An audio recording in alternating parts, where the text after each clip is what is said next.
AM 1450 KOKO Warrensburg, FM 92.1 K221GY Warrensburg, the greatest hits of all time.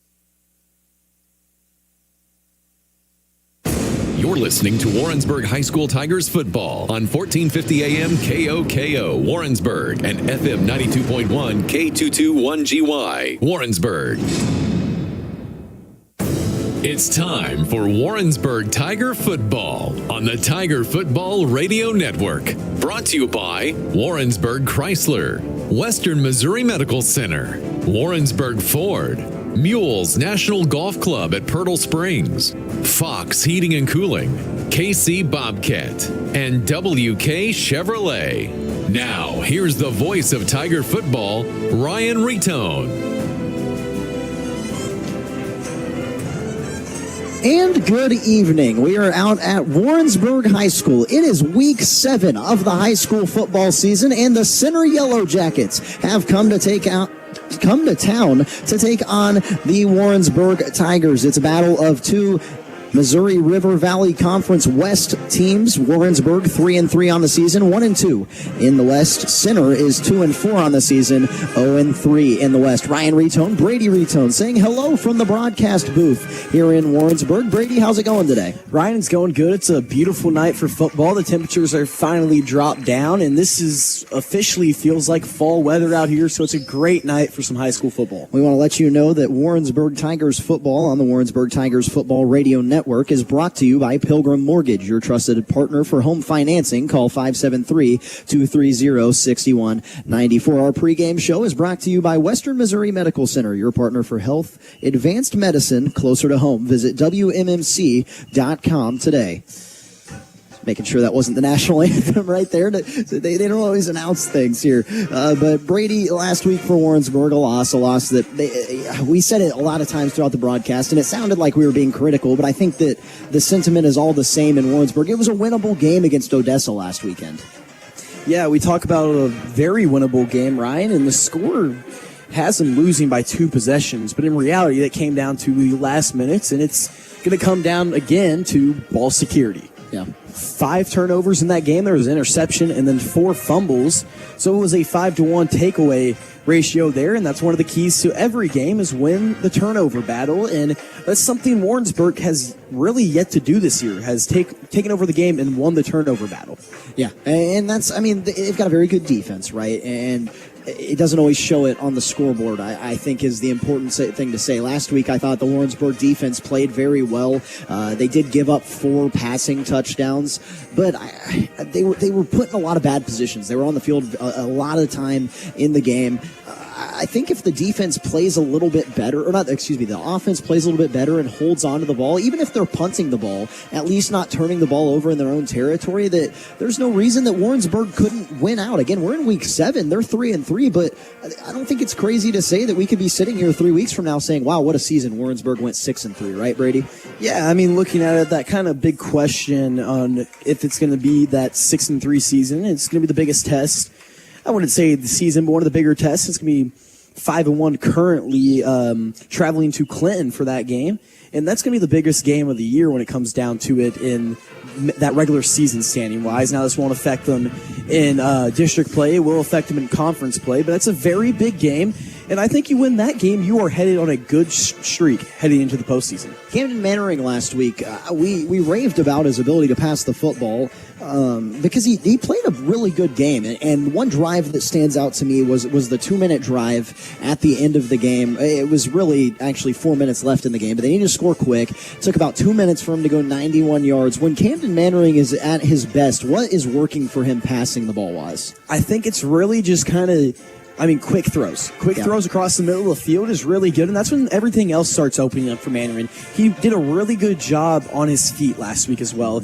I don't know how many sacks he took, but he did a really good job of staying calm in the pocket, and then when he needed to go, he went. And we saw a couple 10, 12, 15-yard rushing plays, and I wouldn't say he's the quickest on his feet, but he's going to get the job done, especially saying he's more of a pocket presence. And I think when he gets the ball out quick and across the middle of the field, this Warrensburg offense is hitting their full strides. Yeah, it was odd. Last week it felt like the problem was an incapability to run the football, which doesn't make a lot of sense, right? They've ran the football very well. We did see A.J. Smith exit last week's game with a apparent shoulder injury. Did not get a chance to talk to Coach Kavanaugh and get an injury update on that this week. He's a busy man, right? But what would it be like if A.J. Smith were to not be able to go in this game? Now, granted, he was dressed out in warm-ups. I saw that, but what's a fresh or sophomore quarterback got to do without their best running back, right? Ryan, I think it's the next man up. I think that's kind of be the mono, and it's going to be Hunter Michelle. I was very, very impressed with how Michelle played last week. He was playing both sides of the ball, and when he got his opportunity on offense, he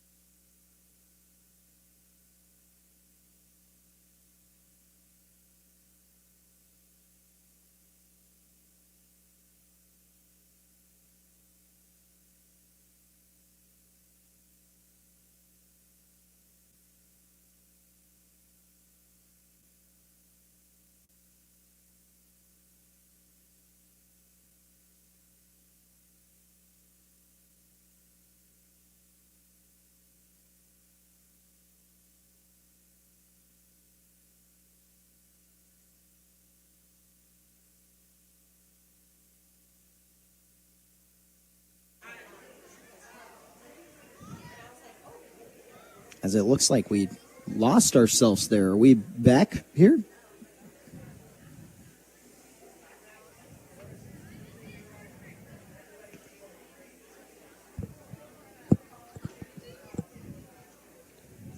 Yeah, can you hear us, Zach?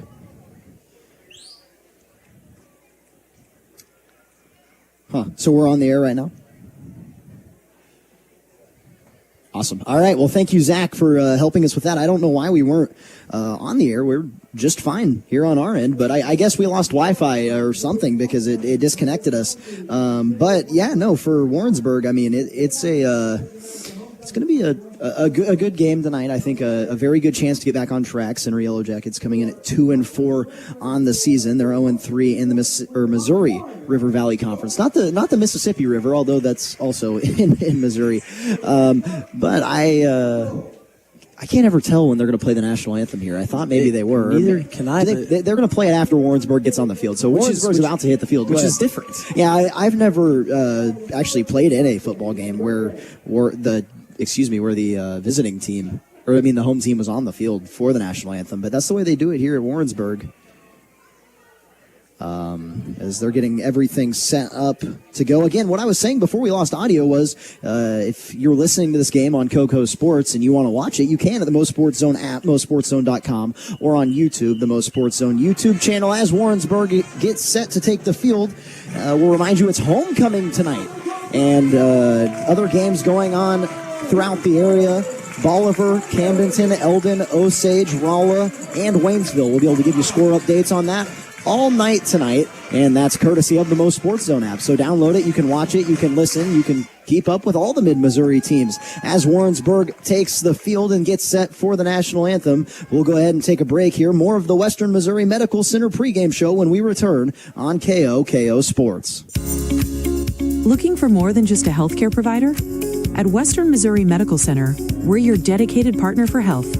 Our team of expert specialists, advanced treatments, and cutting-edge technology means you get the care you need when you need it most. We're proud to care for the community we call home, and we're here to support your health at every stage of life. Learn more at WMMC.com. Western Missouri Medical Center, your partner for health. Hi, it's me, your little round buddy teed up on the first hole at Mules National Golf Club. Whee! Now, I'm rolling down the beautiful Zoysia fairway. Nice shot. Yahoo! Ugh, whoopsie, you hit me in one of their beautiful white sand bunkers. Whoa, I'm high over the water on the Island Green 18th hole. Whew, safe on the green. Now just put me in the hole. That's a birdie! Book your tee time today at mulesnational.com. You can depend on your Comfort Maker dealer to keep your home and family comfortable all summer long. Whether it's a spring tune-up or a midsummer emergency repair call, our customers enjoy the peace of mind that comes with having a reliable relationship with a rock-solid service partner. Make Fox Heating and Cooling your first and only call for outstanding cooling products and solutions. Call 660-747-2992 or come by 448 East Gay Street. Comfort Maker. Comfort with confidence. Hi, this is Jared Jones from Pilgrim Mortgage. I think it's important that you know who we are, and we believe home is more than an address. It's your future. Our team is dedicated to guiding you through the mortgage process with expertise, integrity, and a personal touch. You might even say that we're a little old-fashioned because we still believe that the client is always first. So come see me today, Pilgrim Mortgage, 101 North McGuire Street, Suite B in Warrensburg, or find me online at homeloansbyjared.com. Kevin from Lee Summit Warrensburg Ford just made me another happy customer. Ready, set, Ford. It's game time at Warrensburg Ford, and we're offering savings that will make you a winner. How about 2025 Ford F-150 XLT with low 3.9% financing for 72 months with approved credit, plus $3,250 in savings. It's a great way to tailgate in your new F-150 from Warrensburg Ford. Hi, I'm Evan Harris, and the tradition of making happy customers continues at Warrensburg Ford. Hi, I'm Lindsay Tegmeyer, your local State Farm agent here in Warrensburg. As a longtime resident, chamber member, and two-time UCM graduate, I'm proud to serve the Johnson County community with the highest-rated insurance company in the nation, State Farm. I'd love to have the opportunity to sit down with you and review any or all of your policies to see how I can help you create a personalized plan that specifically fits your needs. I look forward to talking to you. Click, call, or stop by to talk with Lindsay Tegmeyer, your local State Farm agent on East Russell Avenue in Warrensburg. Warrensburg Tigers Football on AM 1450 and 92.1 FM KOKO. Well, both teams have hit the field. They just played the national anthem. A choir from Warrensburg sang a very nice rendition of the Star Spangled Banner. And as the colors leave the field here, we are getting set for Warrensburg High School football. And I want to remind you about our pregame show sponsor, because I don't know if it got heard over air because we cut off there for a while. Our pregame show is brought to you by Western Missouri Medical Center, your partner for health, advanced medicine closer to home. Visit WMMC.com today. And also our title sponsor on today's broadcast, Pilgrim Mortgage, your trusted partner for home financing, 573-230-6194. I'm Ryan Retone. He's Brady Retone. Zach Schmidt is our studio engineer today. And again, this is a presentation of KOKO Sports as we get set up for the coin toss here. Brady, what is the key to the game tonight for Warrensburg?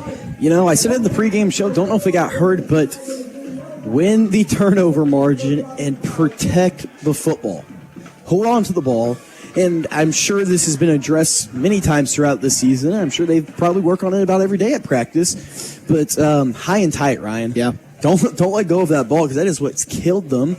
We saw that 5-to-1 turnover ratio where last week Odessa had 5 takeaways and Warrensburg only had 1.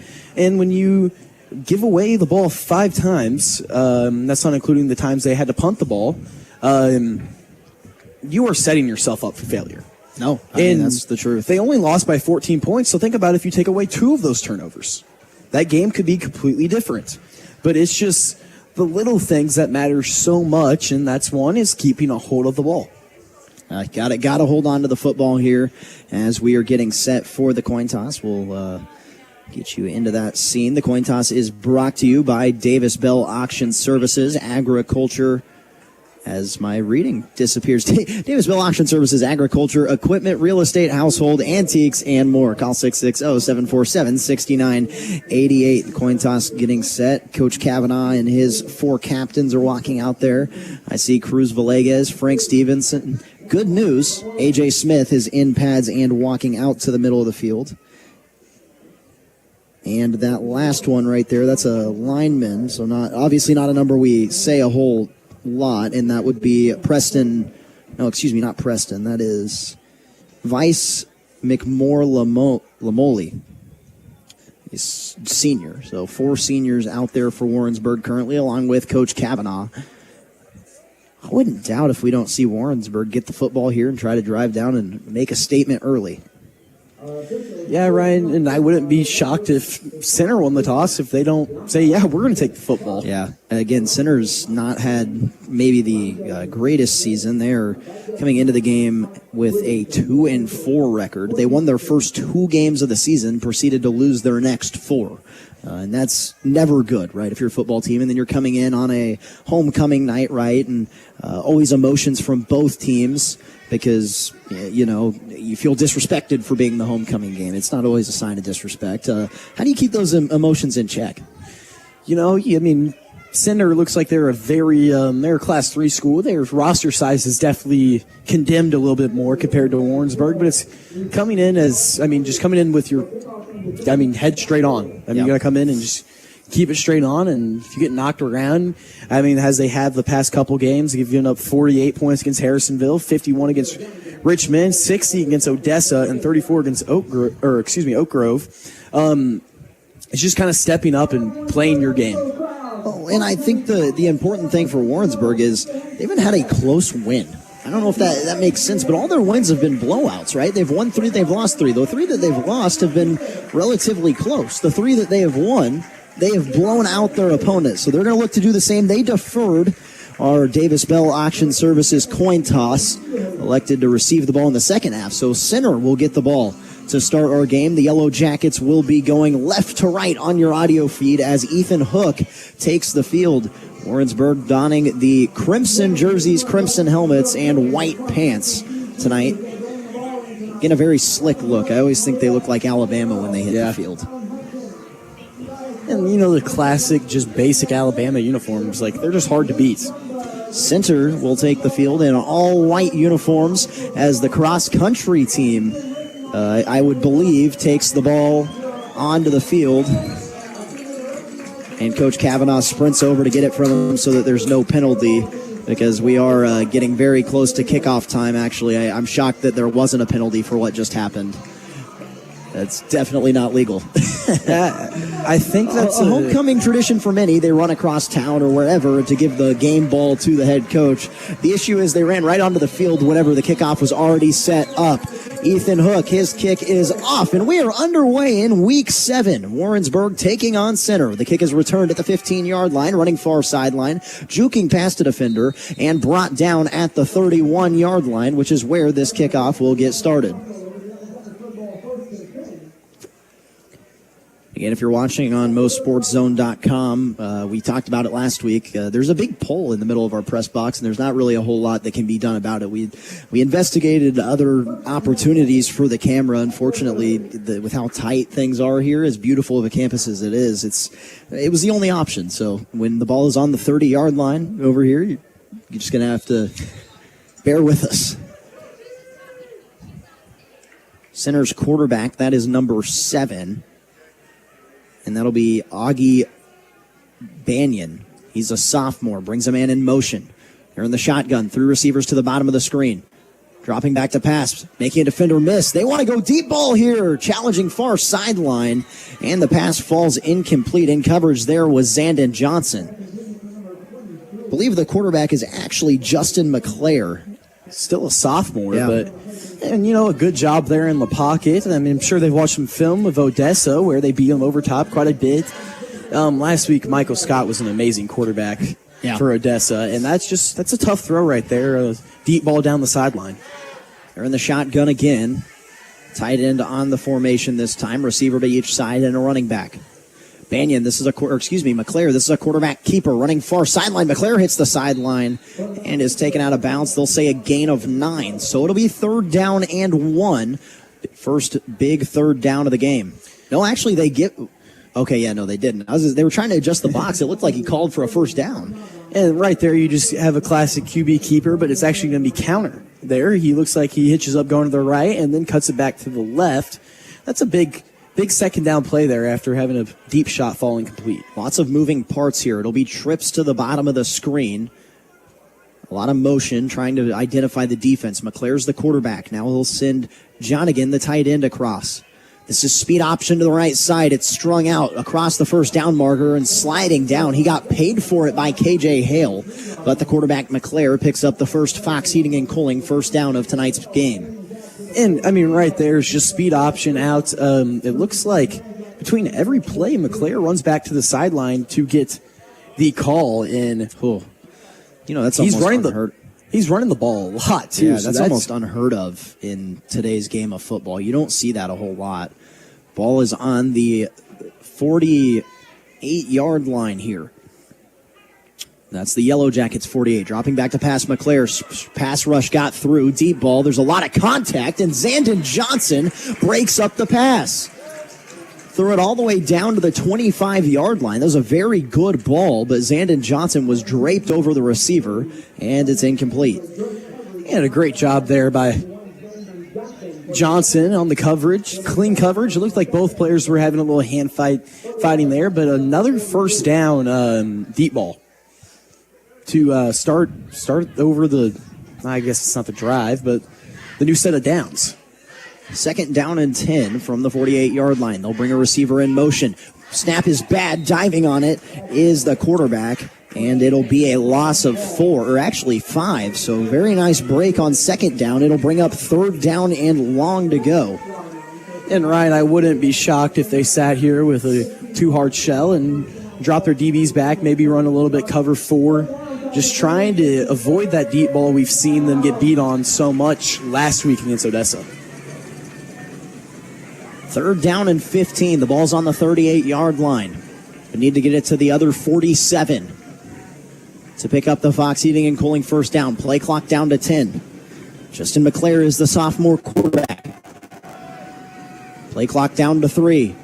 McClare, straight drop back to pass. Stevenson, pressure off the edge, firing it incomplete. And Warrensburg is going to get off the field here on drive number 1. And Ryan, I mean, Frank Stevenson was coming. If I saw him coming, I would try to get rid of the ball as fast as possible. Yeah. Stevenson was off the far edge and broke through pretty much immediately. So punting here on fourth down is center. It looks like they actually do have a punt team that comes out. You never know at this level whether they're going to bring out a full punt team, punt out of their offensive formation. But the punter, I don't have the number on it. He has pink gloves. I'll give him that. It is October. High snap, no rush attempt. Kick is actually pretty good. Oh, almost muffed. Villegas gets down after a loss of 2 on the return. But Villegas caught that with his hands like he was catching a pass. I've never seen anything like that.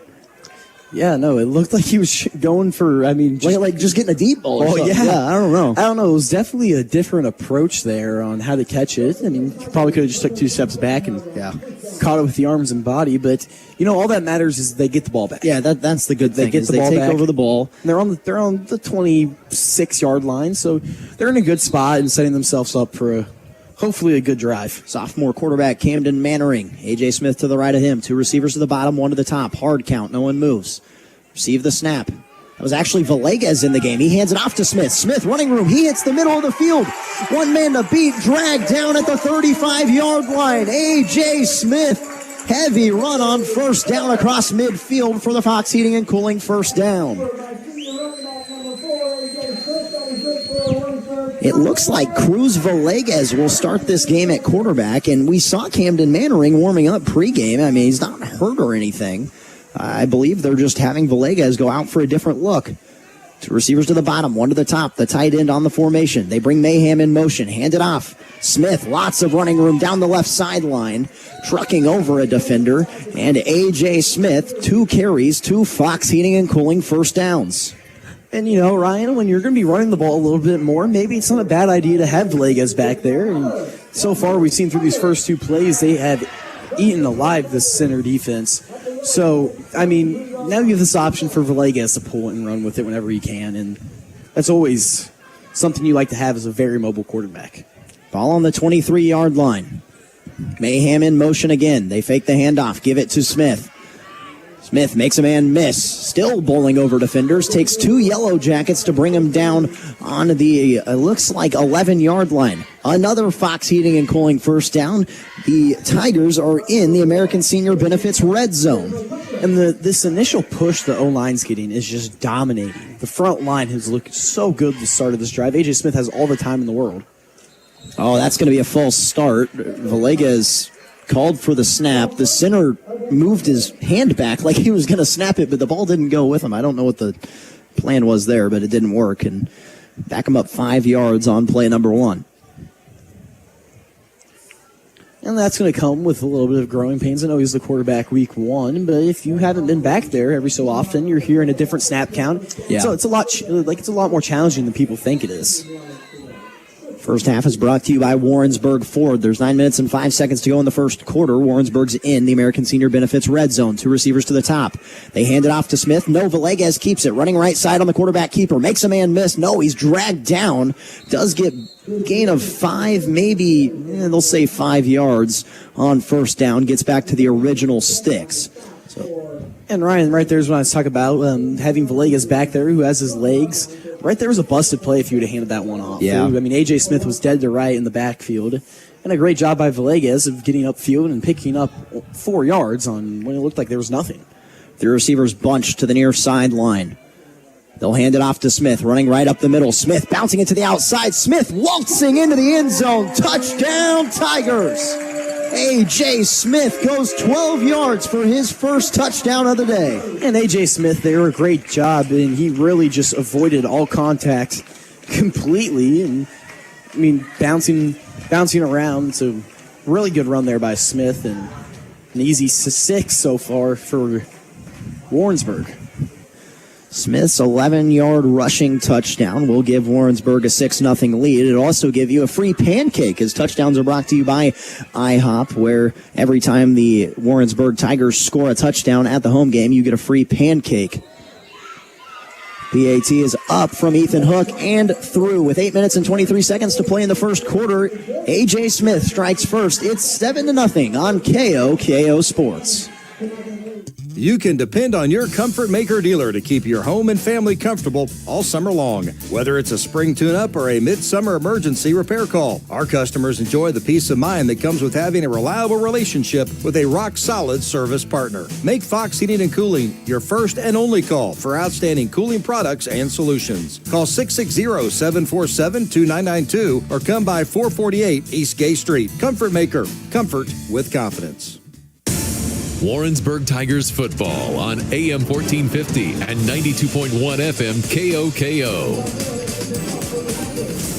Took 3 minutes and 37 seconds for Warrensburg to get a stop and a touchdown. It was capped off by an 11-yard touchdown run for A.J. Smith. Cruz Villegas was the quarterback every play that drive, Brady. What do you think? You know, in Villegas, I think it adds that double threat of running the football. Yeah. You can tell the game plan going today is, hey, we are going to run it down their throats. And it's what they did the first drive. 6 plays and 6 run plays. So that was a really good look. I liked how Villegas was able to pull that one away. And, I mean, it was a great drive. Kick is returned at the 10-yard line for center. He runs down the far sideline. It's strung out, and finally stepping out of bounds, they'll say right at the 26-yard line. So that's where drive number 2 starts for center. Return man on that was Jaden Good.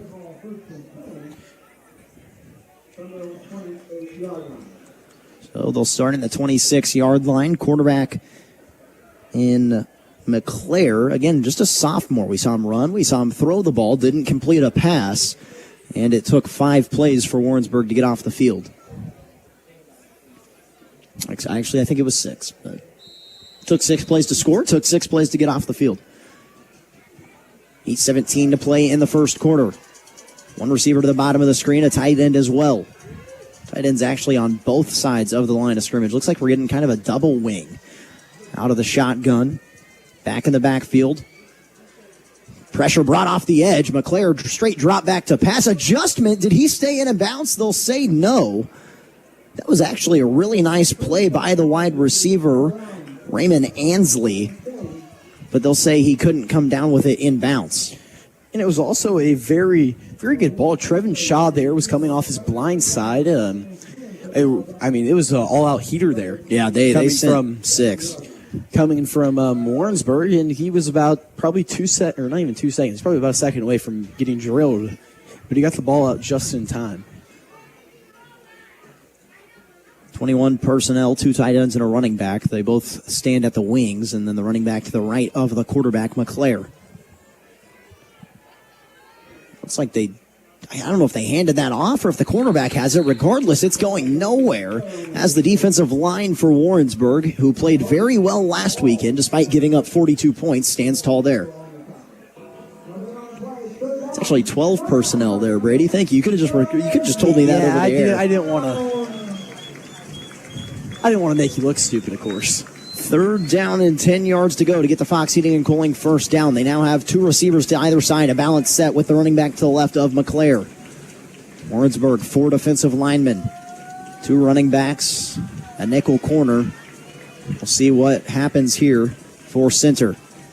They passed the ball on their last 3rd down. Bull rush for Stevenson. He broke through. The pass was completed. Now running backwards is the wide receiver, flipping fields. Oh, my goodness.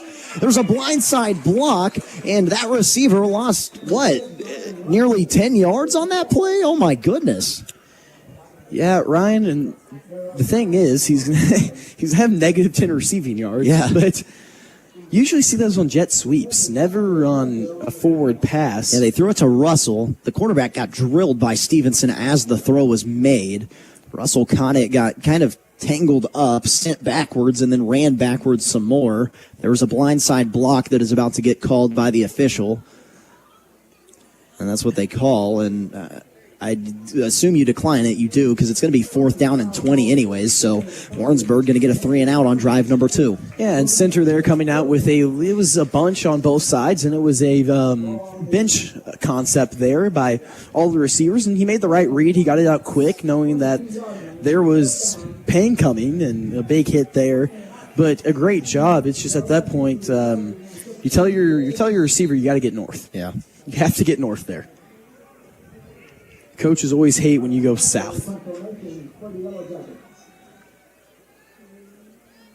Punt is away. It's a low-line drive kick. Villegas, who's been in at quarterback, is back to receive. It takes a center bounce at the 50-yard line, rolls down inside the 40, where it's picked up at the 39-yard line of the Tigers. And Ryan, how often do you see your quarterback as the punt return man? The punt returner, yeah. Not very often. We'll give you a look at our MoSportsZone scoreboard. You can download the app and look at it yourself, but I'll give it to you right now. Bolivar is beating Hillcrest 7-0 currently. Camdenton up 7-0 over Hickman. Eldon trailing 7-0 to Blair Oaks. Tied at 0 between Osage and Boonville. Rollins St. Dominic also tied at 0. Warrensburg here is currently beating Center 7-0, and Waynesville is losing 14-0 to Nixa.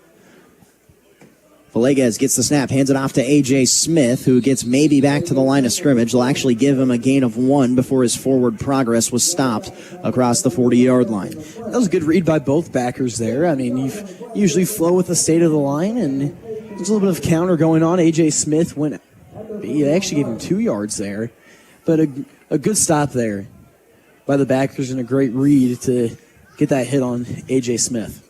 2 receivers to the bottom. H-back and solo receiver to the top. They hand it off to Smith out of the pistol. Smith bending it outside now, running down the right hash mark. Smith hitting the sideline and wisely going out of bounds at the 41-yard line. From one 41 to the other, so a 20-yard gain gets the Fox Heating and Cooling first down. And when A.J. Smith's at his best, it's the open field. Yeah. He does a really good job in the open field. Once he gets that 2 yards of separation where he sees open field, he usually hits that hole very hard. They'll hand it off to Smith again. Smith bowling over a defender and down at the 34-yard line. Very nice gain for Smith again. Villegas is still the quarterback. And I don't see why you would make a change when the offense is moving like this, Ryan. I mean, Villegas is doing a really good job with this offense. Granted, he's handing the ball off, and A.J. Smith's doing the bulk of the work. 5 minutes and 50 seconds to play in the first quarter. Warrensburg leads 7-0. Trips to the bottom of the screen. They hand it off to Smith. Smith is met at the line of scrimmage and dragged backwards. They'll say a loss of 1. That's the first time we've seen a negative run for A.J. Smith tonight. Well, for that matter, a negative play from Warrensburg. And it really looked like they were going to run maybe a little bootleg with Villegas, and I think that's what's going to be setting up the mesh there between the Villegas and Smith. Just wasn't clean. It looked like they ran into each other a little bit. bumped around, but it's definitely going to set up something here in a few, and I believe it's going to be a big play from Villegas. 3rd down and 4 yards to go. The ball is on the 35-yard line of the Yellow Jackets. Receiver to each side, 2 tight ends. They hand it off to Smith, running right side. He's going to burst across the first down marker and dragged down by his shoelaces at the 25-yard line. Another Fox Heating and Cooling first down. And for the first time tonight, we're going to see Hunter Michelle in the backfield. They've used Smith a lot, and again, trying to conserve Smith, I would imagine, as well. I mean, Smith has been battling injuries. His shoulder last week and the week before. Villegas receives the snap, hands it off to Michelle, cuts back at the line of scrimmage, and bowls forward. The offensive line gives him a push, and that's going to end up being a gain of 7. It looked like maybe 3 or 4, but the O-line got the last-second push in, and they'll say 6 on first down, and the ball is now inside the American Senior Benefits red zone. And that's such a it's such an underrated part, is seeing the O-lineman get up there and just making that big push to gain that extra yard, because you never know when you're going to need it. And that's the one thing that coaches love to see, is the O-line getting in the pile and pushing. Clock approaching 4 minutes to go in the first quarter. 2nd down and 4 from the 19-yard line of the Yellow Jackets. Villegas in the shotgun. Michelle his back. He hands it off to Michelle, running right up the middle. He breaks one-arm tackle, drags another defender down to the 10-yard line. Another Fox Heating and Cooling first down, and a run of 10 yards for Hunter Michelle. Michelle runs like he's angry at the ground. Yeah. I mean, he runs like he's mad at it. He stomps hard. We saw it right there. He kept his cleats in the ground and kept going forward, especially when he had a defender dragging him down. Smith checks back into the backfield. Mayhem splits out wide as well. McCracken and Mayhem to the top of the screen. Lee the tight end and Small the receiver to the bottom. They bring Mayhem in motion. Ride the handoff. Villegas takes it himself up the middle, and I believe they'll say no gain on set first down. Actually say he lost a yard. I don't know that if he wouldn't have handed that ball off to Mayhem, it might have been a touchdown. Yeah, it looked like Mayhem had the edge there. Again, Cruz Villegas has been your quarterback here on the first 2 drives tonight. We saw him play week 1 at Smith Cotton and a little bit at Cameron. Hasn't really played much quarterback since. Whistle blows, and Center will take their first timeout of the game.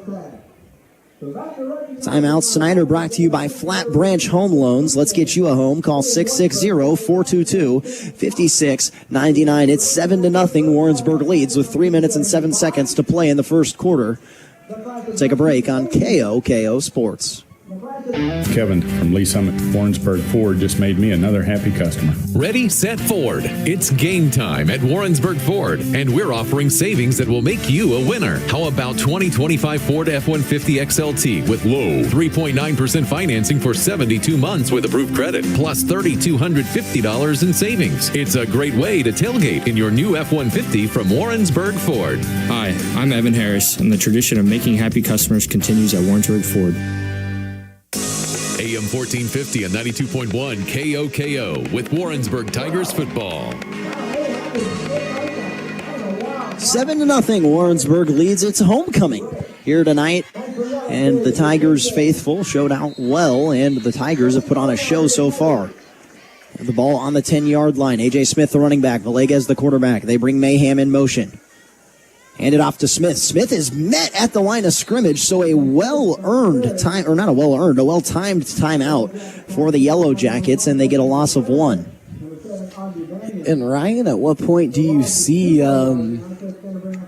Mannering coming to the game to throw the ball, or are they just going to ride it out with Villegas? I mean, I haven't got to see Villegas throw the ball. Villegas did have a passing touchdown. It was actually the only touchdown whenever they played Smith Cotton week 1. This is definitely passing territory. In third down and goal to go from the 12-yard line. They actually hand it off to Smith. Smith makes a nice cut, jukes back to the left side, dragging a defender down to the 3-yard line, and now he's hit late, and it'll be a first down for Warrensburg. Smith was down on the ground. He had been hip drop tackled, and the cornerback came up and just leveled him. You know, it's not a smart play at all. No. I mean, now you gave them the first down, and now they have a yard to go, and it's going to be a very given an easy touchdown, but I mean, running the ball there, it's 3rd and 14, very long to go. Well, they got a 10-yard. It was 3rd and 12. They got a 10-yard gain down, maybe 9-yard gain down to the 3. But this isn't a big deal because it's going to move Warrensburg closer to the goal line. They were already down to the 3-yard line, but it will give them a new set of downs. They'll have 4 downs to pick up 3 yards. I'd say if you were bold enough to run the ball on 3rd down and 12, you like your odds here on 1st down and 1.5 yards to go. So they make the penalty call. And the box will now be down at the 1.5 yard line, half the distance to the goal after a penalty on the 3. It looks like they might have just placed it on the 2. Heavy formation here as the refs get things set up. Looks like there are there's 2 tight ends, but McCracken is also lined up on the line of scrimmage. Villegas and Smith in the backfield. The lone receiver to the bottom of the screen is Small. Villegas, hard count. They hand it off to Smith. Smith, he's brought down without a gain on 1st down. So a good thing that penalty happened. And that's a good start right there, hitting A.J. Smith early and often. How is it 4th down? It should not be 4th down, but it is. Well, I don't know why. Is it a replay? It's not a replay of down. It's automatic first down. They messed that up, but it's going to be 4th down and 2, so disregard everything we said. 4th down and 2 yards to go. Yeah, that's very odd. Villegas the quarterback, Smith the running back. Oh, trouble with the snap. Villegas picks it up, and Warrensburg's not going to score. Oh, that's a missed opportunity there for the Tigers. It really is. I mean, it's just not. That can't happen. No, that can't happen at all. And Ryan, there we talk about it was a low snap, but taking care of the football. It's always step number 1 to the game is take care of the football. And right there, the ball was not taken care of. And now there's an injured player down. It's Cruz Villegas. That's Villegas, and that's not a good sign because Villegas is also one of the best defensive backs, but it's just not a good sign to have a player injured. While they attend to him, we'll take a break. You're listening to Warrensburg Tigers Football on KOKO Sports. Hi, I'm Lindsay Tegmeyer, your local State Farm agent here in Warrensburg. As a longtime resident, chamber member, and 2-time UCM graduate, I'm proud to serve the Johnson County community with the highest rated insurance company in the nation, State Farm. I'd love to have the opportunity to sit down with you and review any or all of your policies to see how I can help you create a personalized plan that specifically fits your needs. I look forward to talking to you. Click, call, or stop by to talk with Lindsay Tegmeyer, your local State Farm agent on East Russell Avenue in Warrensburg. You're listening to Warrensburg Tigers Football on AM 1450 and 92.1 FM KOKO. Well, Cruz Villegas was the quarterback on the play. They fumbled the snap, and after diving on it, he came up injured.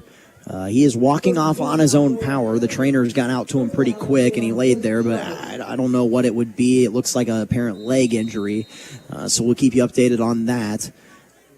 We're going to see a new defensive back check into the backfield here as center has the football on their own 6-yard line. The new defensive back is Braden Byron. He's a freshman. He's out there in place of Cruz Villegas, who typically plays defensive back. Straight drop back to pass, firing far sideline. Hands caught. No, it's dropped. It would have been a very nice catch, a ball that was thrown behind the wide receiver, but it falls out of their hands. And yeah, it looked like he had it. It looked like he brought it in tight, but that's not the case at all. He caught it with his hands, and then trying to bring it in is when he fumbled that football. This is an extremely young Yellow Jackets team. That was McClare, the quarterback, on the pass, throwing to Evans. Both of them are sophomores, and really everyone we've talked about so far tonight has been a sophomore for this center team. Minute 25 to go in the first quarter. Ryan, they're a very well-sized team. Like, when you look out there, they're not small. They have some good size out there, and especially at the receivers in tight end position. They look like they have a pretty good-sized team.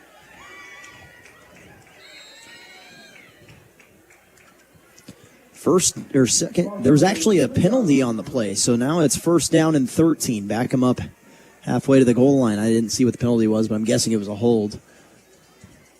Back in the backfield is Banyan. McClare is the quarterback. Warrensburg showing pressure. They bring it off the left side. McClare rolling out right side. He's brought down right outside of the end zone. What a play by McClare to extend the play and not get brought down for a safety, but he's down at the 1-yard line. And Ryan, I think the one thing that kept him from the safety was the last second going down, he reached out the football. Because he was completely behind the end zone and the goal line, but he did a great job of extending the football to keep that from being a safety. But Warrensburg's really pushing it to becoming a safety. Clock under 1 minute to play in the first quarter. Again, the first half is brought to you by Warrensburg Ford. We're in the Pilgrim Mortgage broadcast. 2nd down and 15 to go from the 1-yard line of center. 3 receivers to the bottom of the screen, spread out here. Warrensburg showing pressure on the hard count. Play clock down to 2. And they're going to blow a whistle and call a timeout. That's so odd to me. Why call the timeout? Because you can't even go back anymore. I mean, you go back half a yard, but they do take the timeout. That timeout, again, brought to you by Flat Branch Home Loans. Let's get you a home. 660-422-5699. 30.7 seconds to play in the first quarter.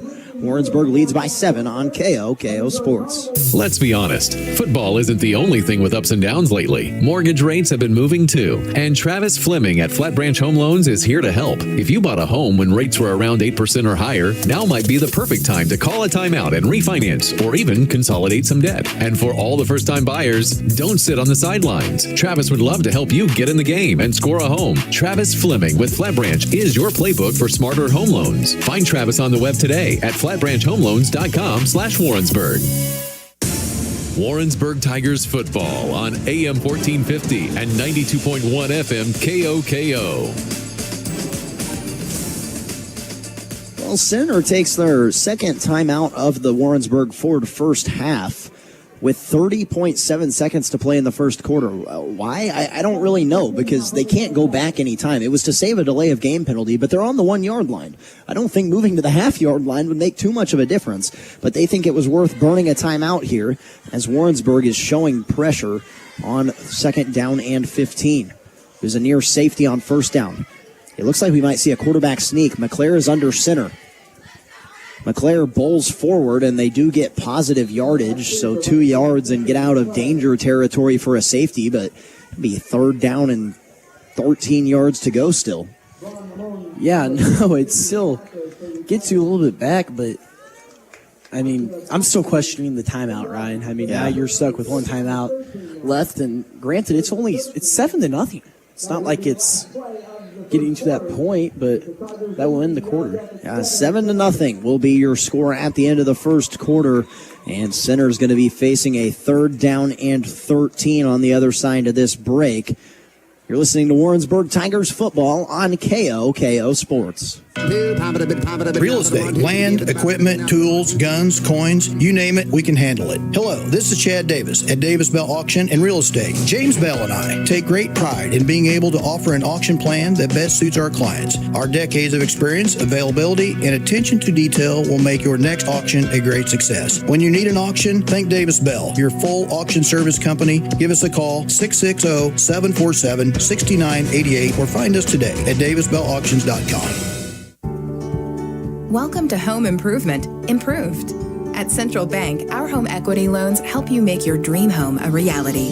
With our experienced local lending team and a lower interest rate than a credit card, you'll have more flexibility and the cash you need to update your home the way you want to. Because we do banking better. Visit any of our convenient locations or apply online. Central Bank. Strong roots. Endless possibilities. Member FDIC. Equal housing lender. You're listening to Warrensburg Tigers football on AM 1450 and 92.1 FM KOKO.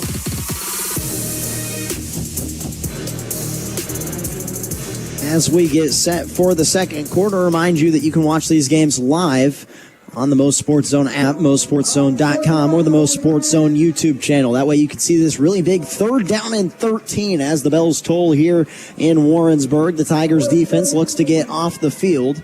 And speaking of off the field, we're seeing Cruz Villegas here on the near sideline run through some tests. And hopefully he can return in this game. 3rd down and 13. The quarterback is Justin McClare. His feet actually are in the end zone. Play clock down under 8.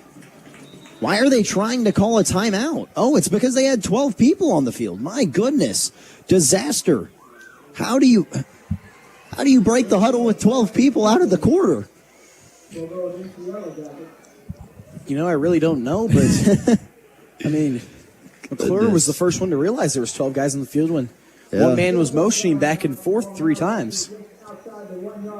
McClure was trying to tell his coach.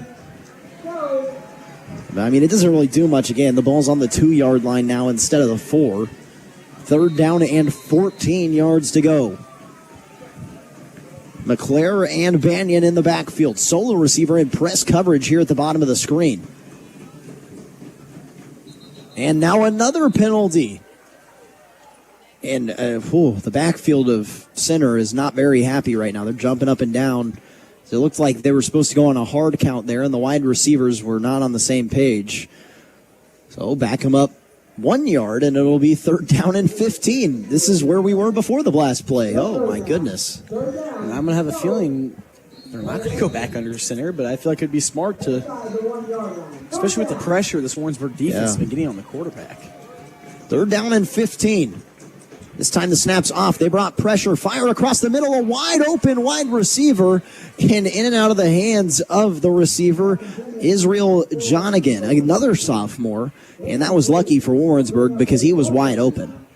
He really was. And it wasn't that he beat anybody. He was just underneath of the safety. And exactly where you wanted to place that ball. A really good ball, just couldn't haul it in, and this is going to give Warrensburg some amazing field position. Yeah, and they're going to have to punt from, the ball's on the 1 yard line, so you're not even going to get back to your full distance here. I wouldn't be shocked if Warrensburg doesn't send pressure. I believe the punter is Jaden Good. Different return man back for Warrensburg as Villegas is hurt, and now a penalty flag will fly, I believe, or was it a timeout this time? It was another penalty flag. Oh, my goodness, what is it this time?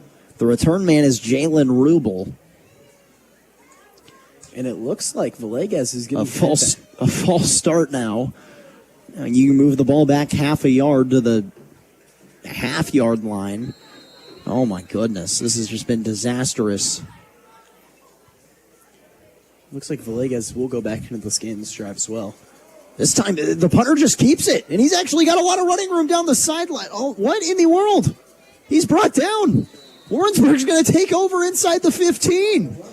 The punter just decided to tuck it and run. He had to get 15 yards, and he was standing on the literal back line of the goal line. Good. It was a gain of like 20 yards, but it doesn't matter. What? Have you ever seen anything like that? I want to know if it was a punter decision or if it was the play call. That's what I'm really confused about.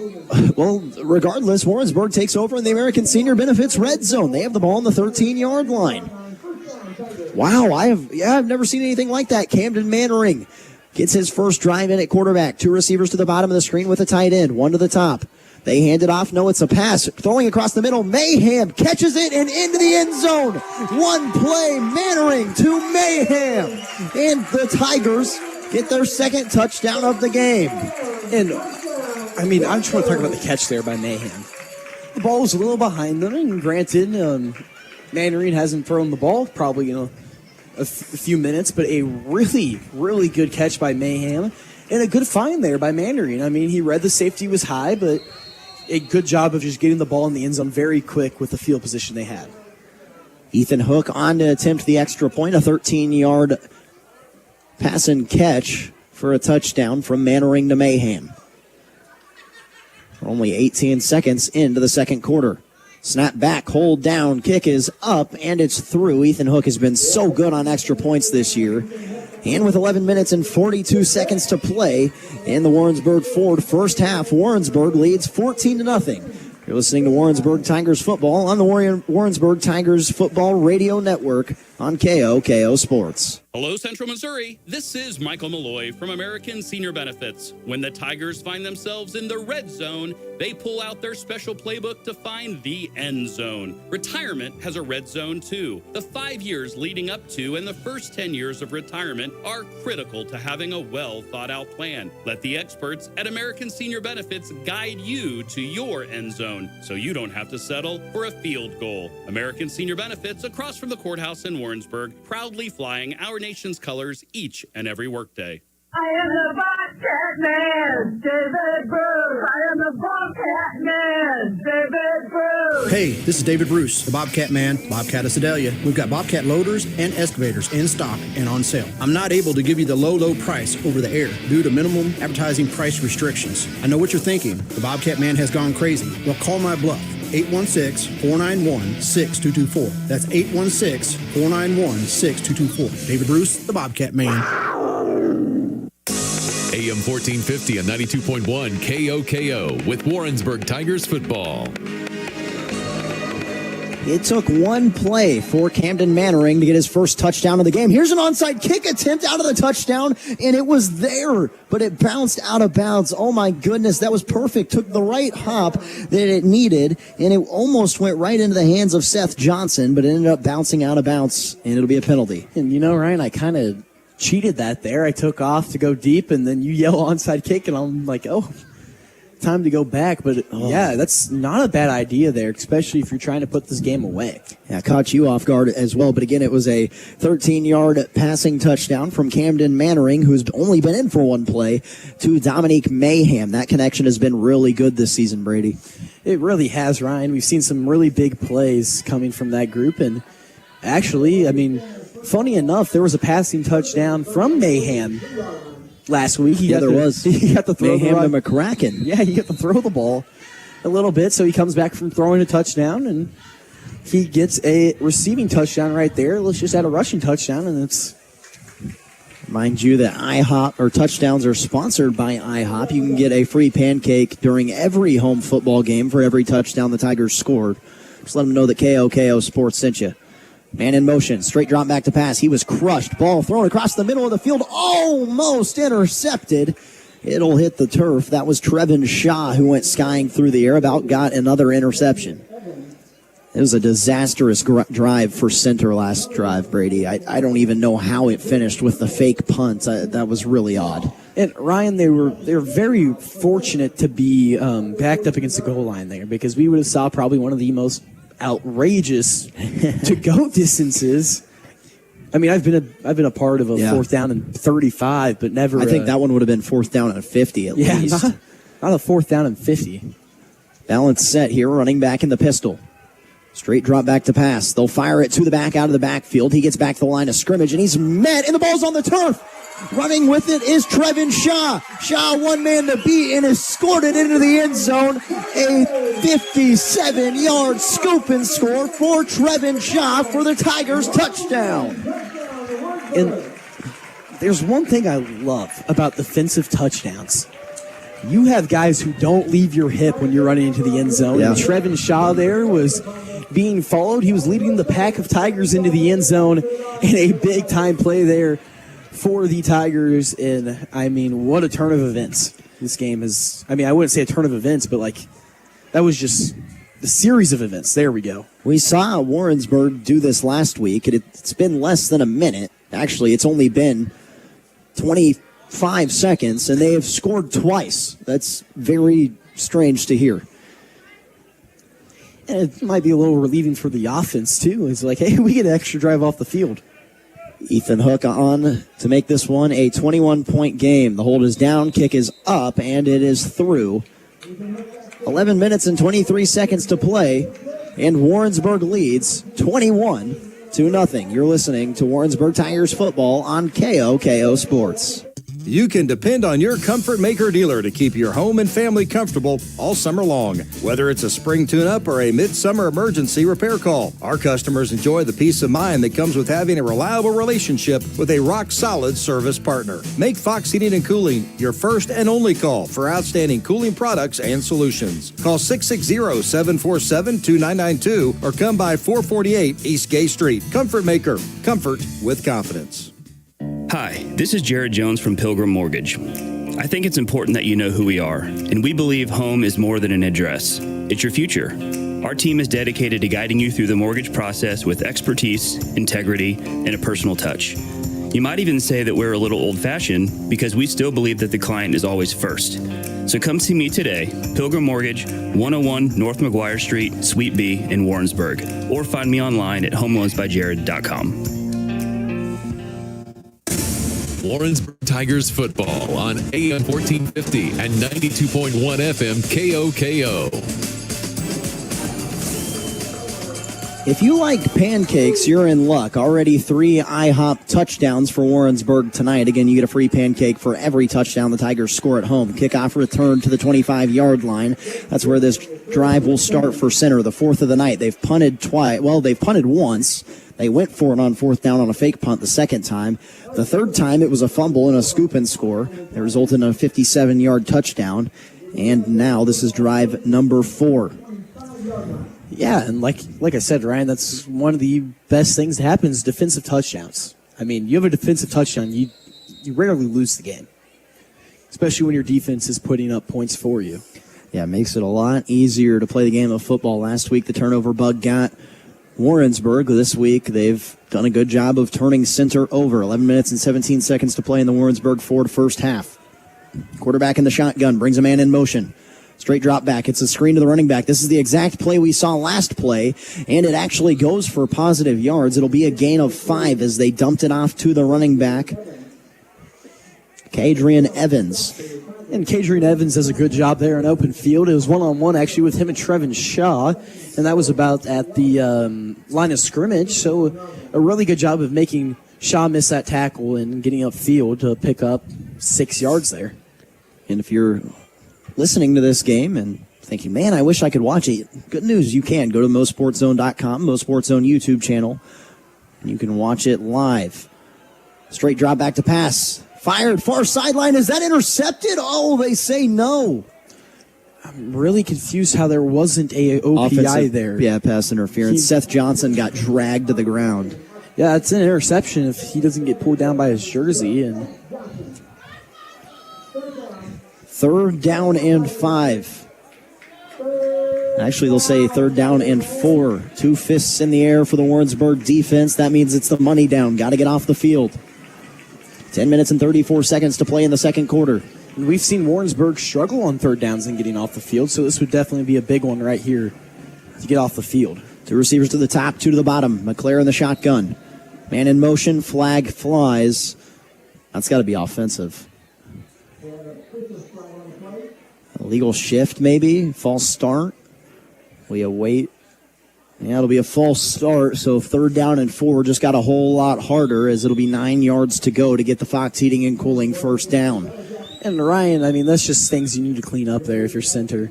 But, I mean, I wouldn't be shocked here if they didn't go back to something on the outside with an option. They looked good when they were running the option and letting McClure go to work. I mean, they've been throwing the ball quite a bit, and it just hasn't been working. Trips to the bottom of the screen. Running back to the left as well. Still a receiver at the top. McClare is the quarterback. Looks like straight man here out of Warrensburg. No, it's zone. They fire across the middle. It's intercepted. Running with it down the right sideline. He's got running room. Breaks a tackle down to the 20-yard line with the interception. That is Jalen Rubel, the junior. Literally just played center field and the ball fell in his lap. And Ryan, that looked like a real good punt return right there. Looks like there is a flag down on the play, if I'm not mistaken, as the side judge goes to talk to the head referee. We'll await the call here. It might have been on the tackle. It was actually it was a legal procedure. They declined the penalty. And Warrensburg's going to take over on the 20. Is that the 20-yard line they're on? Looks like it's going to be the 21-yard line. 21-yard line already right there, knocking on the door of the American Senior Benefits red zone. Once again. And that's just not what you want at all. If that was the case, they would have just resulted back in punting and getting a few more yards on that. But a really good job by Rubel of getting upfield and making a play. Camden Mannering, he fired a touchdown pass to Mayhem, the last offensive play from scrimmage. 10 minutes and 22 seconds to go. They'll roll out left side. Mannering looking for the throwback, evades a defender. Mannering, he's got a man wide open. Dorian Lee tiptoes the sideline, dives in. Touchdown, Tigers! 2 offensive plays, 3 touchdowns in a row. And Warrensburg has opened up a 4-touchdown lead. And Ryan, I love the play concept there. I love it a lot. A tight end throwback. Are you kidding me? That's amazing. And a great job, a big-time play. What a catch over there on the sideline as well, and an even better ball from Mannering. He did a really good job of avoiding and evading the sack there, and a really good throw, getting it off, going to a tiptoe to a dive. Just a great overall play there from Warrensburg. You asked Camden Mannering, hey, how'd your sophomore year homecoming game went? Oh, it was okay. I played 2 plays and threw 2 touchdown passes to start the game as the extra point is through. It is 28-0. All Warrensburg here with 10 minutes and 13 seconds to play. You're listening to Warrensburg Tigers football on KOKO Sports. I'm Adam from Raymore, and Warrensburg Chrysler just made me another happy customer. It's the Drive into Fall sales event at Warrensburg Chrysler. Now's a great time to climb behind the wheel of a 2025 Ram 1500 with huge savings on most models with up to $5,250 on Ram DT Crew Cab Limited 4x4. Whether you take the woods or the highway to work, count on Ram and Warrensburg Chrysler. Hi, I'm Evan Harris, and the tradition of making happy customers continues at Warrensburg Chrysler. You're listening to Warrensburg Tigers football on AM 1450 and 92.1 FM KOKO. Well, the football fun continues tomorrow on KOKO Sports as the Central Missouri Mules. They're 3-0 in the MIAA, tied for first place with Northwest Missouri State, who is also 3-0 in the MIAA. They'll clash tomorrow. It's a home game here in Warrensburg. Northwest Missouri State is the number 18 team in the country. Kickoff is set for 1 o'clock. Greg Hassler will be with you. You can listen to that game live, 92.1 FM, 1450 AM, and 98.5 The Bar. Kickoff is received at the 5-yard line, running across the middle of the field and dragged down at the 21. And drive number 5 here will start for center. I mean, I told you this at halftime, or you told me this, excuse me. That play didn't look like it was supposed to go to the tight end. I think it was a running back screen, but hey, Mannering improvised. I mean, it looked like it was the play action dump off to the running back. Ryan, like you said, they were trying to clear out to the right, and he was trying to go left, but then, of course, he had to dump it off over to the right side, and it worked out very well. Yeah, I mean, it's one of those ones where the coach says, hey, don't ever do that again, but good job. Right? Extended the play a little bit longer, and it worked out. Mannering has 2 passing touchdowns on 2 plays. Speaking of 2, there are 2 tight ends in the formation, 2 receivers in the formation, quarterback and running back in the backfield. Center running the football. This is a quarterback keeper hurdling over a defender. Oh, my goodness. And that'll be good for a Fox Heating and Cooling first down. Very athletic play from the center quarterback. I don't know that it was a legal play. I don't think you're supposed to hurdle like that, but Justin McClare did pick up a first down.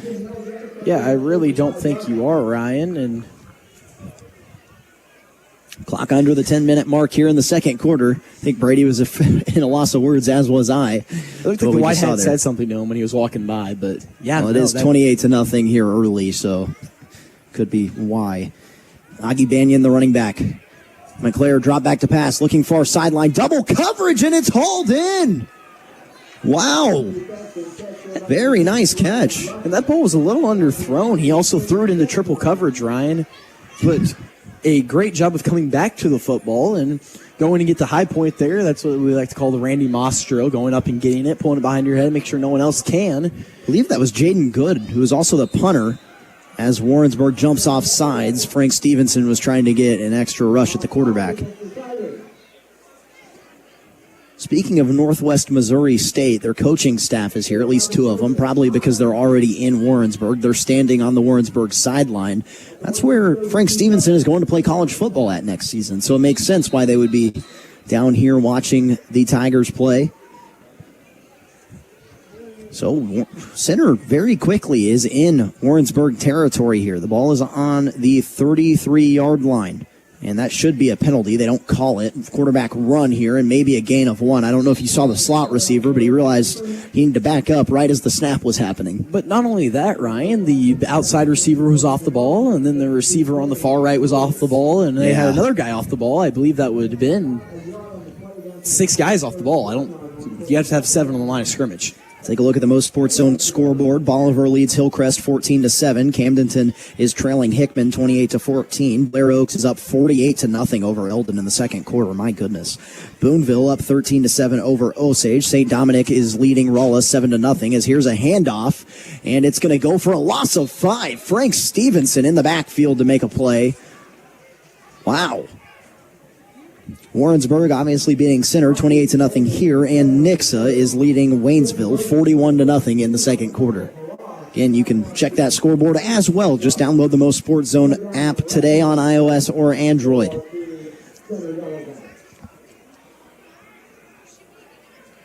Two of those teams playing two of the best teams in their classification. Waynesville having to play Class 6 number 1 Nixa, and Blair Oaks Eldon having to play Class 2 number 1 Blair Oaks. It's never an easy night.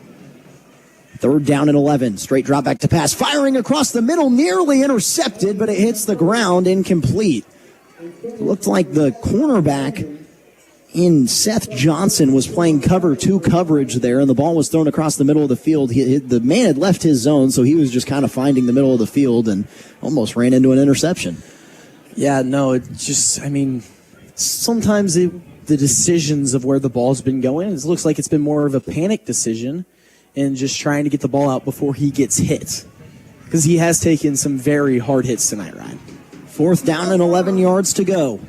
Offense on the field here, 8 minutes to play in the Warrensburg Ford first half. Bring a man in motion. They will snap this football. Stevenson in the backfield. Stevenson with the sack. Kicks his leg into the air.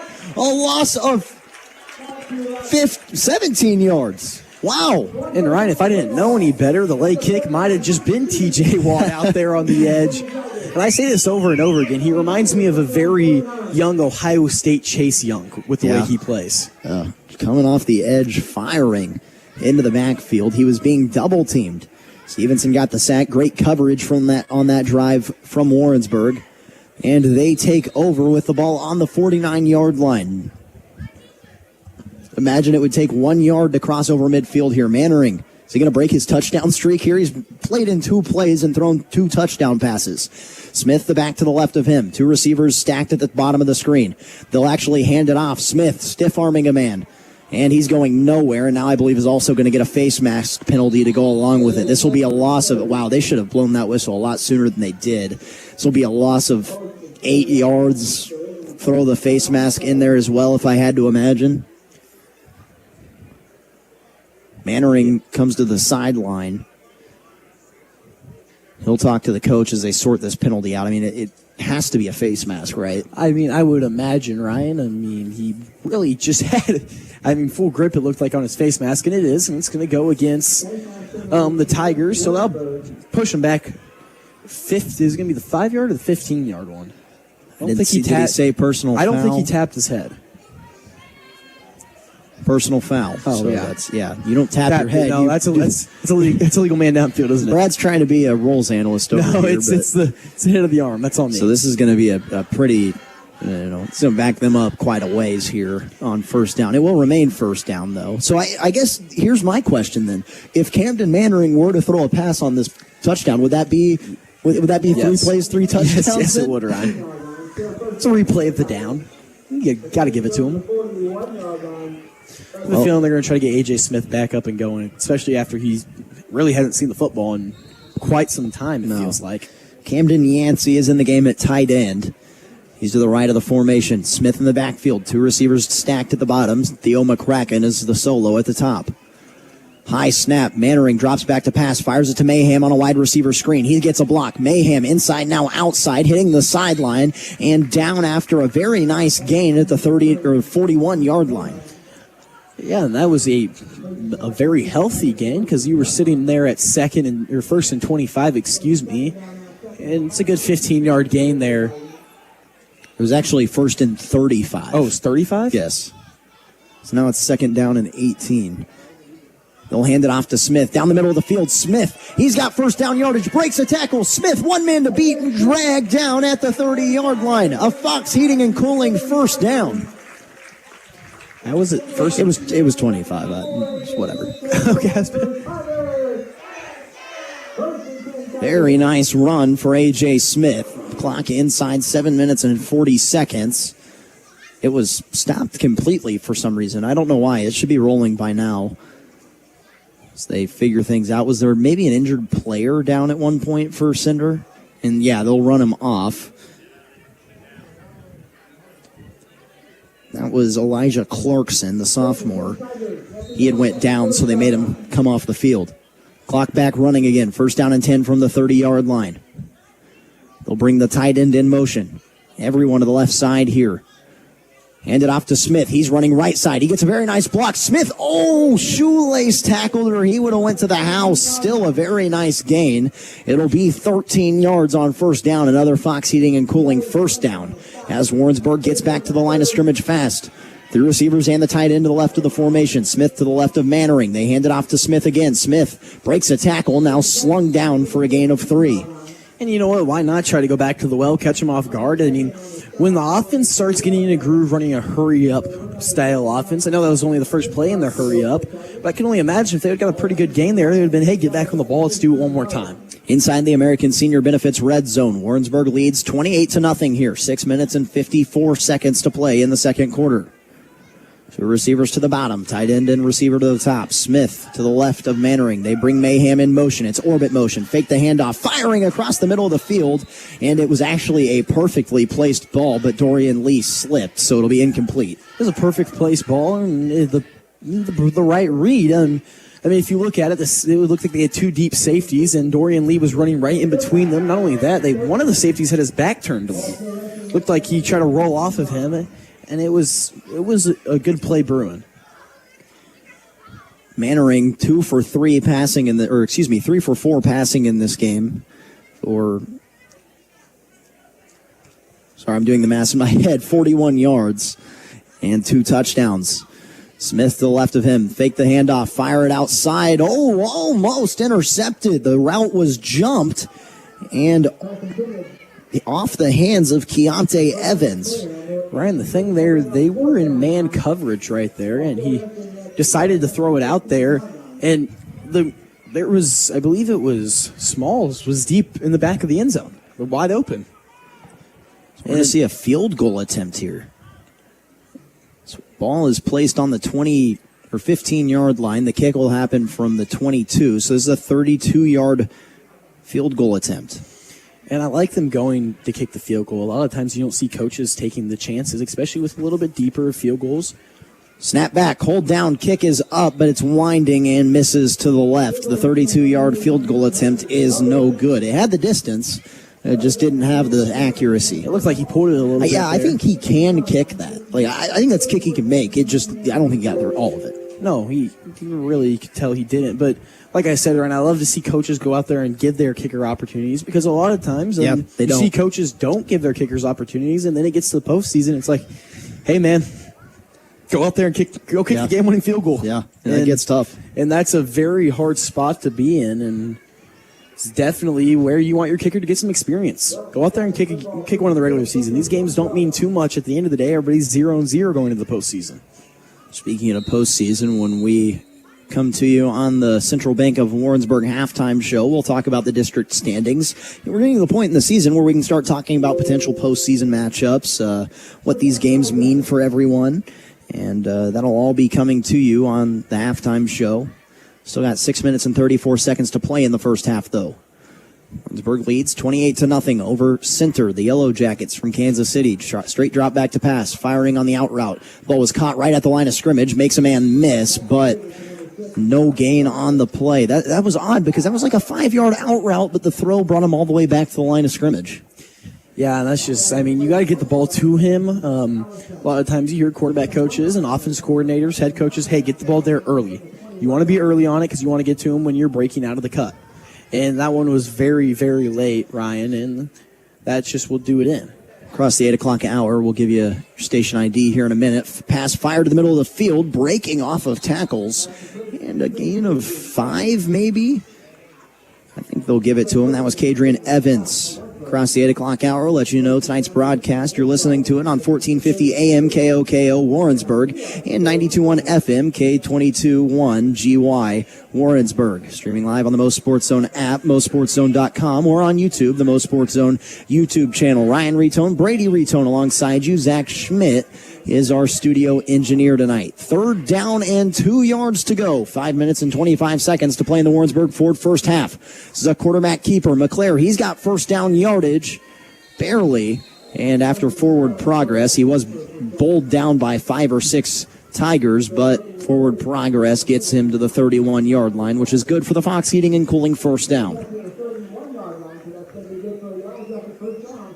First down that we've seen for Center in quite some time, it feels like. The first drive. Yeah, wow. First drive, they ran the speed option out to the right. And they got a few first downs. Tight end goes in motion. Straight drop back. They'll fire it out to him. That's Johnigan. Johnigan breaking one tackle, dragging a Tiger. All that to gain 1 yard. So it feels like they've got the same 3 or 4 plays on repeat, and they're almost ran in sequential order. Yeah, and they're only really passing completions besides the one deep, and they have one across the middle has been stuff out in the flat, Ryan. It's been just dropping. And it's not gone for any gains. No, it's been Warrensburg really just gang tackling them. 3-man rush. McClare straight drop back to pass. Fires far sideline. It's caught. And he'll get a first down there. That was, I believe that's, what number is that on his back? Number 25, maybe 23, Raheem Ansley. PA announcer said it was number 7, but number 7's the running back. It didn't make a whole lot of sense there. They'll run a man off here. 4 minutes and 25 seconds to play. And I believe Center broke the huddle with 12 men again. And that's one thing that needs to be communicated is, hey, you tap your man off the field. And they're breaking the huddle as that other man is running off the field. They'll wave that one off. I was going to say they didn't even huddle, so I don't really know. Well, actually, that was only 11. They didn't even. Yeah, there's been a lot of substitution errors for Center tonight, but that one was waved off. It was not on them. First down and 10 on the 43-yard line of the Yellow Jackets, donning the blue helmets with the white jerseys, yellow shoulder patches. Again, Warrensburg in their crimson. Center going right to left on your audio feed. Dumped it out to the flat, and the running back drops it on the screenplay. But I'm going to be honest with you, he might have been wise to drop that because it was defended very well by Warrensburg. It really was. That backer and the DB were coming down really hard downhill. And that's one also, as the running back, you got to get your head turned. It's take 2 hard steps and get the head turned and be ready to receive the ball, and that wasn't the case there. Second down and 10 after the incomplete pass. 3 receivers lined up in a trips formation, running back to the left of the quarterback, McClare. McClare drops back to pass. Stevenson all up in his face. This is a screen pass to the receiver, breaking one tackle. Now dragged down. Great job by the defensive back of Warrensburg to not allow that to go any further. It was Trevin Shaw on the tackle, and the reception was made by Jaden Good for a gain of 2.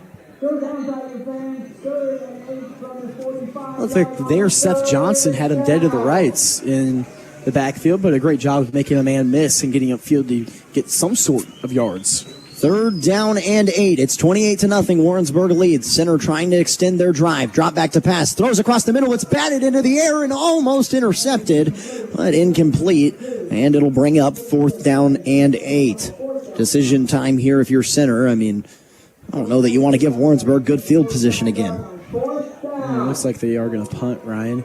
But, I mean, I mean, I wouldn't even be shocked if he took off or threw the ball here. Yeah, goodness. They've only actually punted once. They've lined up in punt formation twice, but the second time chose not to punt it for a reason I'm still trying to figure out. Play clock's down to 10. They're just trying to run the right personnel onto the field. Jaden Good is the punter. Return man is Jalen Rubel. He had an interception on the last drive. They do get the snap off barely. Actually, that's Cruz Villegas back there. He's entered the game again. Villegas will take it on the far sideline. Villegas was reversing field, and he's got blockers. Villegas still coming. A whole host of Tigers in front of him. Villegas needs one block, and he gets it. Cruz Villegas, 70-yard house call on the punt return. Touchdown, Tigers. And Ryan, that's exactly what you want to do right there. You set them up one side, and the blocks are coming from the other side. And, I mean, a great job there by Villegas to get around that edge and turn on the burners for a 70-yard touchdown. Reminder, Cruz Villegas left this game with a leg injury. He seemed just fine on that. 3 minutes and 2 seconds to play, and Warrensburg has a 34-0 lead, already approaching running clock territory if they can get the extra point here. Again, like we said, Warrensburg's lost some close games. They haven't won a close one. When they win, they blow their opponent out. They're right there doing it tonight, Ryan. Up 34 right now. Snap back, called down, and the Ethan Hook extra point is up and through. We've played 9 minutes in the second quarter, and Warrensburg leads 35-0. It was 70 yards. Cruz Villegas to the house on the punt return. You're watching Warrensburg football on MoSportsZone, listening to it on KOKO Sports. Looking for more than just a healthcare provider? At Western Missouri Medical Center, we're your dedicated partner for health. Our team of expert specialists, advanced treatments, and cutting-edge technology means you get the care you need when you need it most. We're proud to care for the community we call home, and we're here to support your health at every stage of life. Learn more at WMMC.com. Western Missouri Medical Center, your partner for health.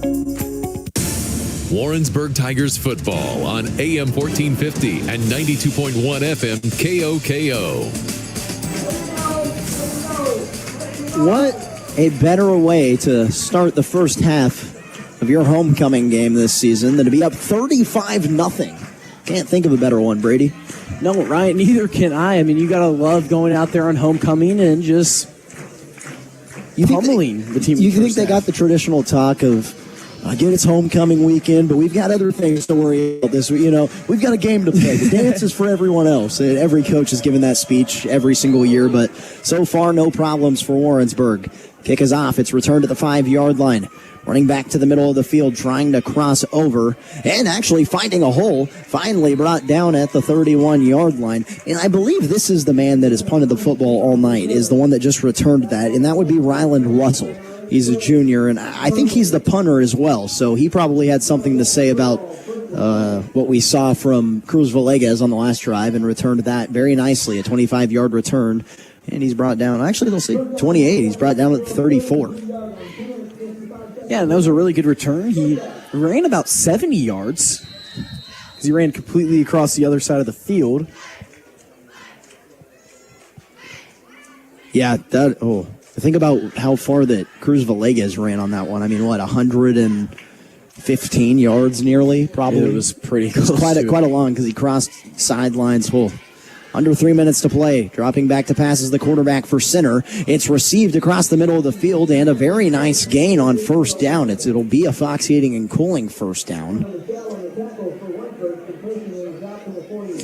And that was a great job there by McClure to get the ball off. He was getting brought down and running across the middle of the field. Wide open. Israel Jonigan was the receiver. He's a junior. Justin McClare is a junior as well. 2 minutes and 30 seconds to play. First down and 10 from the 46-yard line of the Yellow Jackets. Play clock down to 10. They hard count, now get the play from the sideline. It's a screen play.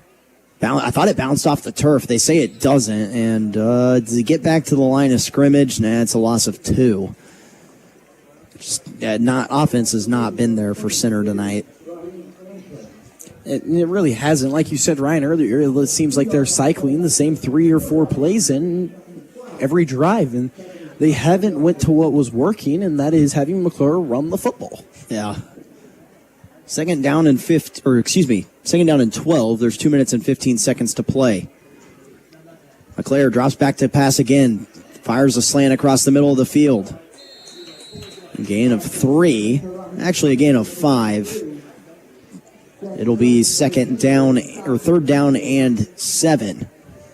Ball is spotted right on the 50-yard line. Warrensburg, another chance to get off this field. Clock under 2 minutes. Warrensburg has all 3 timeouts as well, so they'll be able to score again if they would like to. They lead 35-0. McClure in the shotgun, running back to the left of him. Drops back to pass, sensing pressure, steps up in the pocket. McClure takes it off himself. Does get positive yardage, maybe Flat Branch Home Loans timeout. 91 seconds to play in the first half. Warrensburg will get the football back. On the flip side of this break, you're listening to Warrensburg Tigers football on KOKO Sports.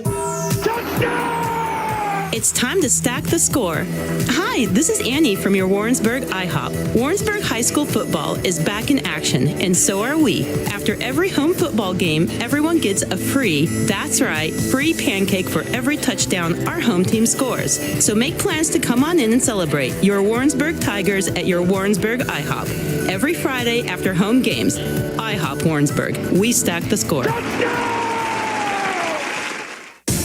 Warrensburg Tigers football on AM 1450 and 92.1 FM KOKO. That's right. You can get a free pancake for every touchdown the Warrensburg Tigers score. All you got to do is go on over to IHOP. And tonight would be a good night to go over to IHOP. You already got 5 free pancakes. I mean, I don't know about you, Brady, but I think that would fill me up. I agree, Ryan. It's a free dinner tonight. That is a free dinner tonight, and you have quite a few guys to thank for that one. 4th down and 3, and Center's offense has elected to stay on the field. 91 seconds to play. Ball spotted on the 47-yard line of the Yellow Jackets. Running back to the left of the quarterback.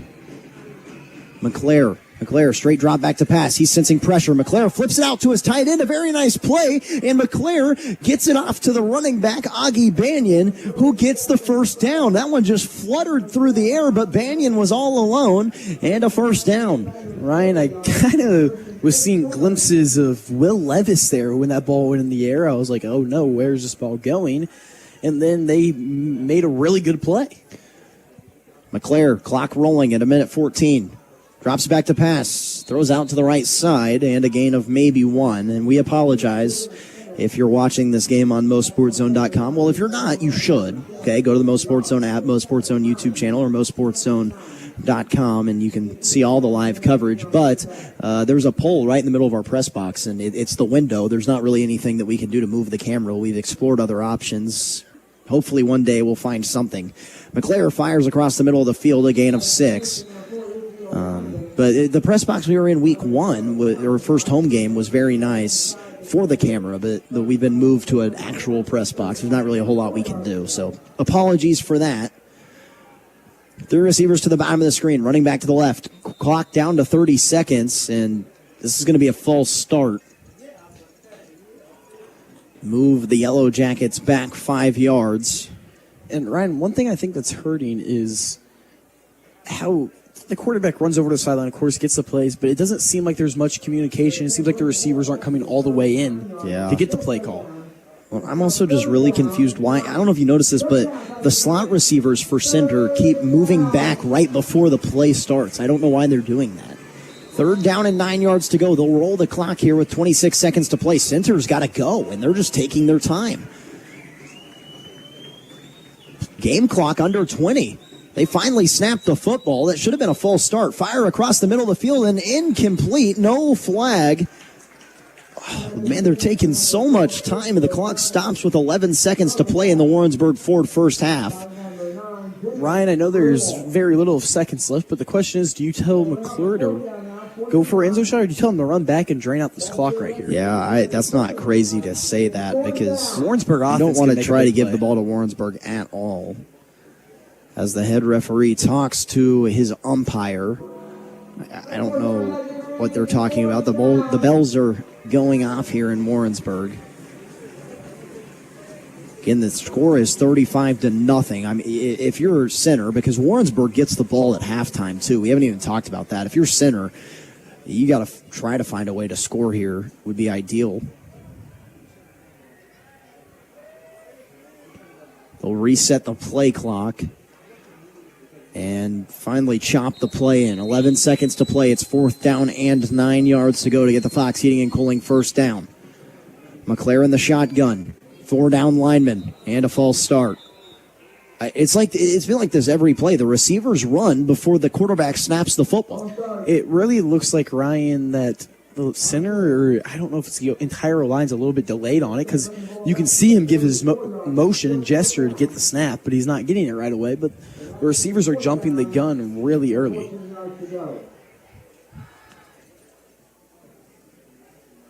Fourth down and 14. Still 11 seconds to play in the first half. Central Bank of Warrensburg halftime show is on the horizon. First, we got to get out of the first half, though. Center still going for it here. This is the quarterback, Justin McClare, running back to the right.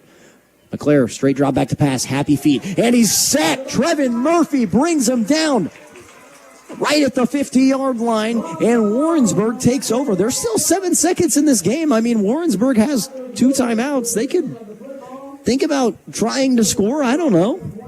I think you take one deep shot here. You don't complete it. You take the knee and get out of the...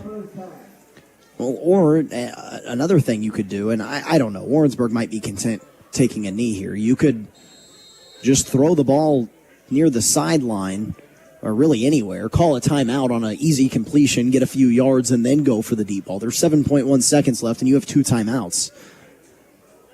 They are going for it, it appears here, as there's 2 receivers to both sides.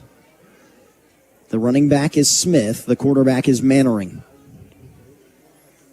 Soft coverage. Mannering, straight drop back to pass. Fires on the hitch to Theo McCracken, who gets out of bounds with 2.8 seconds to play after a gain of 14. That was perfectly executed. Soft coverage. Mannering, play action pass, finds McCracken. Yeah, and Ryan, here is now your opportunity. You get maybe in a little more of his throwing range of taking that end zone shot, but a really good completion there. 2.8 seconds to play. Theoretically, probably no time for anything other than an end zone shot. 3 receivers bunched to the bottom of the screen, 1 to the top. Smith, the running back, he'll roll out right side, or Mannering will roll out right side, just fired out of bounds. A flag flew. If it was offsides, then there's a free play here. But it might have been a hold. We'll await the call. If it was a hold, it's the end of the first half. If it's offsides, we're playing another down. There's a legal man downfield. Center's already heading for the locker room. They'll call the penalty. It's declined, and we will hit halftime. 35-0 is your score at Warrensburg. The Tigers have dominated on homecoming. When we return, the Central Bank of Warrensburg halftime show. You're listening to the Warrensburg Tigers Football Radio Network on KOKO Sports.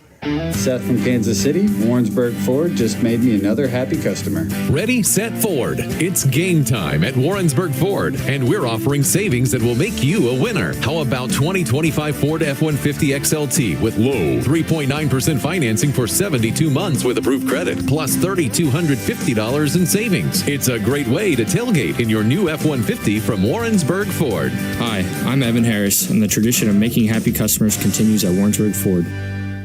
Hello, Central Missouri. This is Michael Malloy from American Senior Benefits. When the Tigers find themselves in the red zone, they pull out their special playbook to find the end zone. Retirement has a red zone too. The 5 years leading up to and the first 10 years of retirement are critical to having a well thought out plan. Let the experts at American Senior Benefits guide you to your end zone so you don't have to settle for a field goal. American Senior Benefits, across from the courthouse in Warrensburg, proudly flying our nation's colors each and every workday.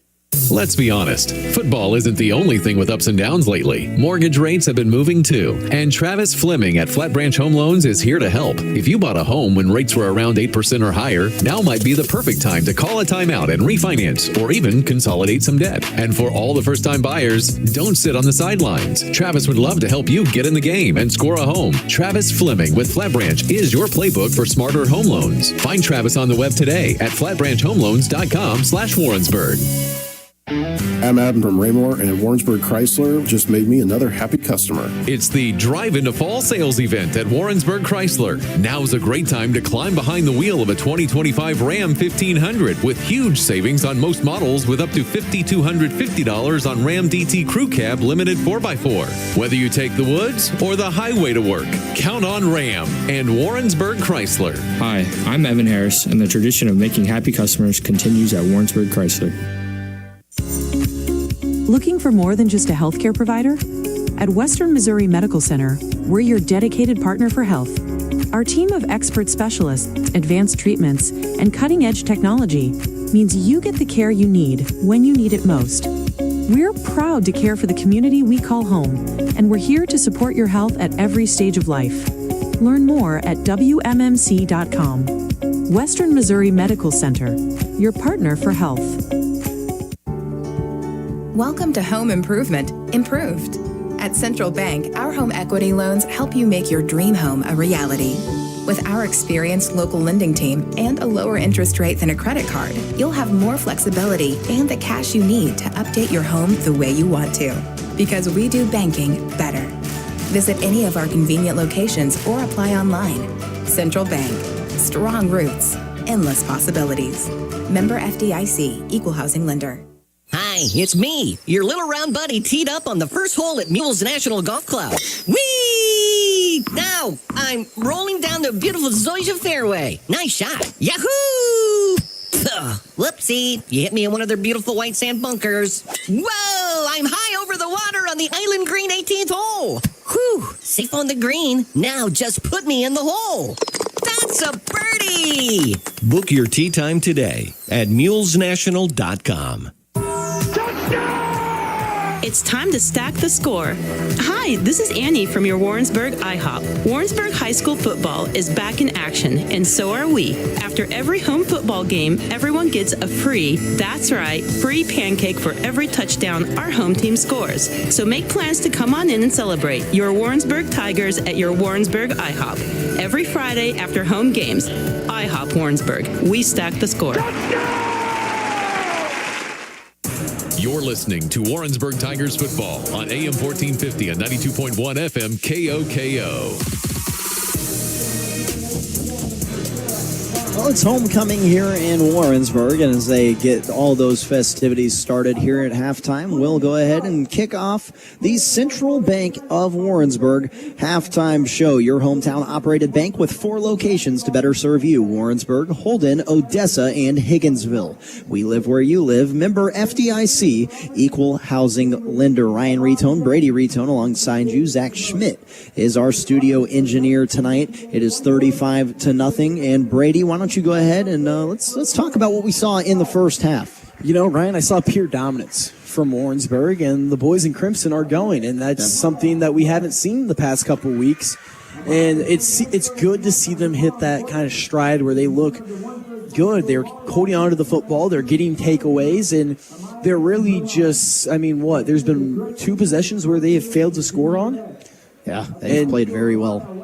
Yes, they've played a very, really, really good football game, Ryan. I've been impressed with this team. I've been impressed with how Mannering has came into the game composed. A lot of the times you see guys angry or shooken up when they don't get to start the game, especially if you've started the past few games. And then he came out here and he's looked very, very good for this Warrensburg's offense. For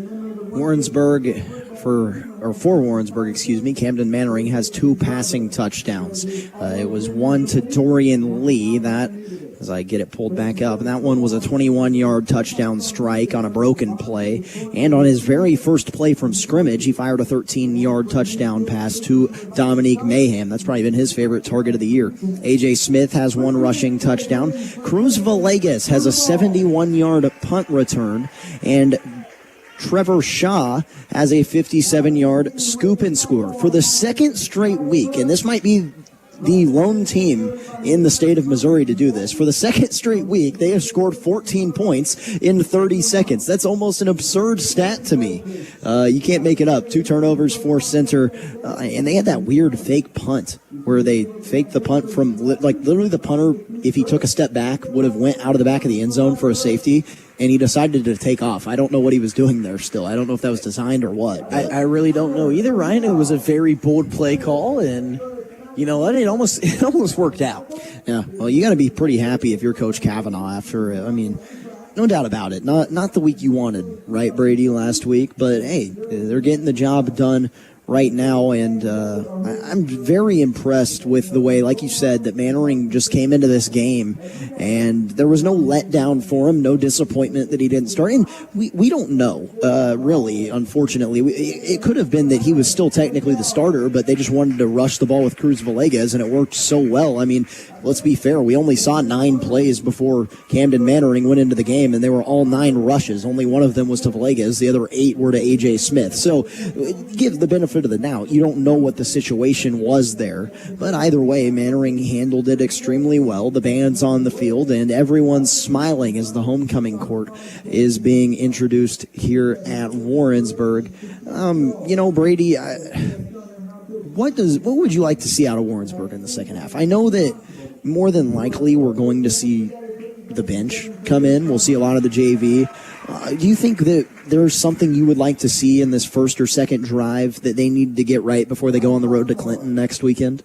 I would like to see them clean up the negative rushes. Mm-hmm. We've seen that a lot. It seems like guys have been hitting the hole really well on that center defense, but just kind of cleaning up the negative rushes before going in there, because Clinton is a very big game, Ryan. That's going to be a conference game, and not only that, it's just a big game. You're going up against a team who's 5-1 currently. I don't have a score update on what's happening right now in Clinton, but it's just a big game. So I think cleaning up those negative rushes there is going to be the biggest thing in these first 2 drives. And we want to go ahead and remind you that if you're listening tonight's game on KOKO Sports, that you can also watch it on the MoSportsZone app. We're streaming live MoSportsZone app, MoSportsZone.com, or YouTube channel at MoSportsZone.com. You can also check this scoreboard that I'm about to give you the update on. Again, it's Week 7, October 10th today. Wow, halfway through almost October and almost nearing the end of the football season. Bolivar leads Hillcrest 14-7 at halftime. Hickman has doubled up Camdenton 42-21. That game's not even in halftime yet, and with how many points are being scored, that might not end until midnight. Blair Oaks is beating Eldon 55-0 at halftime. Osage has taken a lead on Boonville 20-13 at halftime. That's a very big game. In the Tri-County Conference, Rolla trails St. Dominic 10-0. Here it's 35-0. And at halftime, Nixa has a 48-0 lead over Waynesville. Again, that's all the teams in the Bean Media listening area, and you can just download the MoSportsZone app and get to see live coverage of all those teams. You could go between games, look at the scoreboard, whatever you want to do. Well, we're about halfway through halftime. When we return, we'll talk about some college and pro sports. The UCM Mules play tomorrow. Mizzou, a very big game tomorrow. And the Kansas City Chiefs play on Sunday as well. 35-0. You're listening to Warrensburg Tigers football on KOKO Sports. Real estate, land, equipment, tools, guns, coins, you name it, we can handle it. Hello, this is Chad Davis at Davis Bell Auction and Real Estate. James Bell and I I take great pride in being able to offer an auction plan that best suits our clients. Our decades of experience, availability, and attention to detail will make your next auction a great success. When you need an auction, think Davis Bell, your full auction service company. Give us a call, 660-747-6988, or find us today at davisbellauctions.com. Welcome to Home Improvement Improved. At Central Bank, our home equity loans help you make your dream home a reality. With our experienced local lending team and a lower interest rate than a credit card, you'll have more flexibility and the cash you need to update your home the way you want to. Because we do banking better. Visit any of our convenient locations or apply online. Central Bank. Strong roots. Endless possibilities. Member FDIC. Equal housing lender. Hi, this is Jared Jones from Pilgrim Mortgage. I think it's important that you know who we are, and we believe home is more than an address. It's your future. Our team is dedicated to guiding you through the mortgage process with expertise, integrity, and a personal touch. You might even say that we're a little old-fashioned because we still believe that the client is always first. So come see me today, Pilgrim Mortgage, 101 North McGuire Street, Suite B in Warrensburg, or find me online at homeloansbyjared.com. David Bruce! I am the Bobcat Man! David Bruce! Hey, this is David Bruce, the Bobcat Man, Bobcat of Sedalia. We've got Bobcat loaders and excavators in stock and on sale. I'm not able to give you the low price over the air due to minimum advertising price restrictions. I know what you're thinking. The Bobcat Man has gone crazy. Well, call my bluff. 816-491-6224. That's 816-491-6224. David Bruce, the Bobcat Man. Warrensburg Tigers Football on AM 1450 and 92.1 FM KOKO. Remind you that our halftime show is brought to you by the Central Bank of Warrensburg. Ryan Reetone, Brady Reetone alongside you in the Pilgrim Mortgage broadcast here, and about halfway through halftime. Told you we'd talk about some college sports on the flip side of the break. Well, here we are, and the UCM Mules, they've got a very big test tomorrow as Northwest Missouri State, the number 18 team in the country in Division II football, will hit the road. They've actually already hit the road. We've seen their coaching staff here tonight, and they'll travel to Walton Stadium, Kennedy Field in Warrensburg. It's Fan Appreciation Day along with Berg Fest weekend. The game is a blackout, and the first 1,000 fans will receive a free black T-shirt. A very big game in Warrensburg, 3-2, but 3-0 in the MIAA for the Mules, 4-1 and 3-0 for Northwest Missouri State. This should be a really good game, Brady. Yeah, Ryan, we talked about number 18, Northwest Missouri State coming in, and Ryan, this is a game to keep the playoff hopes alive. Yeah. For UCM, you win this game, you go on, you play Washburn and Emporia State, Fort Hays State before your next big opponent, which would be Pitt State. This is a must-win game. I mean, you come into this game, you have to win it. And, I mean, like you said, Ryan, it's a big day. Blackouts. It's a really huge game. Northwest Missouri State's, of course, made their way up here already. And I think this should be a really good game, Ryan. UCM takes this one, and they're setting themselves up for a really successful chance of going to the postseason. Yeah, well, last season, UCM went 6-3 in the MIAA, and that was good enough to give them a 9-3 record. Obviously, this season a little bit different because they lost 2 non-conference games, but they've been to the postseason the last 2 years. Last season, they played in the Heritage Bowl and got a win in that one. That's not the tournament, right? That's not the Division II tournament, but still postseason play, and getting to play in a bowl game is awesome, and tomorrow will be a big step in the right direction. And you can listen to that game live. It'll be on Your Country 98.5 The Bar, Good Time Oldies, 1450 KOKO, 92.1 FM. Greg Hassler, of course, with the call, and he'll be with former Mules football head coach Jim Svadboda. I think that's how you say it. Joe Moore on the sideline. So we hope that you join the station once again tomorrow for what should be a very good day in Warrensburg, or go out to UCM. I have seen the atmosphere at their football games, and it's nothing short of fun. There'll be offense all over the field in that one, as Central Missouri ranks first in not only points per game in the conference with 36 a game, that is, but also first in total offense with 494 yards of total offense a game. Is that pretty good, Brady? You know what? I'd like to say averaging close to 500 yards a game. It's all right, Ryan. Again, kickoff at 1 o'clock. Hope you join us on KOKO Sports as we get back into the halftime show. We'll go ahead and talk about Mizzou as the undefeated Tigers. They host a very big game in Columbia, Missouri, the biggest game in probably the history of Faurot Field, Brady. Yeah, Ryan, it's a really big one. Number 8, Alabama, heads up to Faurot Field, and this is a game that's going to really dictate the SEC. This is a game that can decide the SEC championship game, and right now this is kind of the biggest game for Mizzou. It's a really big one. Mizzou coming into this one, of course, 5-0, coming off a bye week and a big win, of course, in that home-and-home series against UMass. They're going to be fresh, Ryan, but for Mizzou to win this game, it's going to be getting to Ty Simpson fast. Yeah. We saw in that Georgia game that there wasn't much pressure on Ty Simpson, and that's why they were so successful. You go back to that Florida State game they lost early. Ty Simpson was on his back and on his heels running for his life. And, of course, Mizzou has one of the better pass rushes in all of college football. They rank pretty high in the defensive category in yards allowed, but I think it's going to be a really good game. A.J. Smith just got crowned homecoming king, and I would venture to say that you could compare A.J. Smith to the Mizzou Tigers running back Ahmad Hardy with how dominant he is at his specific level. And A.J. Smith, not shocked he won homecoming king. I mean, he just scores touchdown after touchdown. I'd probably give it to him too. But again, the number 8 Alabama Crimson Tide playing the number 14 Mizzou Tigers. God, that's such a weird sentence to say. Mizzou has just returned to dominance in college football, and it's awesome for the town of Columbia. SEC Nation will be there tomorrow. They hadn't been in, what was it, 14 years or 10 years or something like that? Now they've been twice. Yeah, they came up to Mizzou, Kansas, and now they're up here for this. And Ryan, talking about Ahmad Hardy, that is one of the front runners for the Heisman. That's one of the best.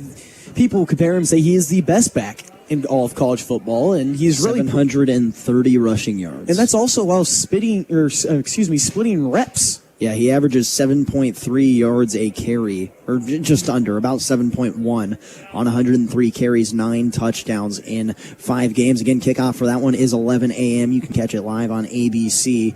I know that's what I'll be watching. It's a shame that it's an 11 o'clock game. It should probably be an afternoon or a night game, but that's the way it crumbles sometimes, right? And it'll be a fun one. I'm super excited to see Mizzou flip over to the Chiefs as they rough season so far to the Chiefs, and there's no rest for the weary. As on Sunday night, the 2-3 Chiefs have to host the Detroit Lions.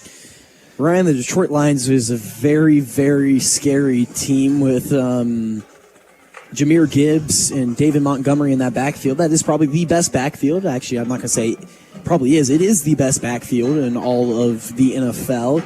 And that's going to be a very, very tough game, Ryan. And if you look at this Chiefs stretch, there is a very, very possible chance they walk out of this next 6-game stretch with 2 wins and 4 more losses. I'm looking at this, and no Chiefs fan is going to want to hear this, and I'm sure we have a lot of them in Warrensburg. I can't say that either of us are huge Chiefs fans, but it's really weird the way they've been playing football this season. And look, the Jags are good, and Trevor Lawrence, I believe, played one of his best games of football last week when the Chiefs upset the Jags on Monday Night Football. I will say, it's very hard to go into Arrowhead on Sunday Night Football and come out with a win. I'd say anytime you play prime time at Arrowhead, anytime you play at Arrowhead, but anytime you play prime time at Arrowhead, it's going to be pretty tough. This Lions team is explosive, though, and the problem for the Chiefs has been the secondary. And who's the Lions going to be able to attack? The secondary. They've got so many receiving threats. It's going to be such a tough game. But then on top of that, you've got the Raiders the week after. That should be an easy win. But you've got the Commanders, then the Bills. Finally, the bye week comes. But out of the bye week, you have the Broncos, then the Colts. This is insane. And you would have looked at that stretch where it was Broncos and Colts and said, all right, the Broncos are going to be all right this year. And the Colts shouldn't be any good. They have Daniel Jones at their quarterback. Well, the Broncos just beat the defending champs, who you already lost to this season. And the Colts are 4-1, should be 5-0.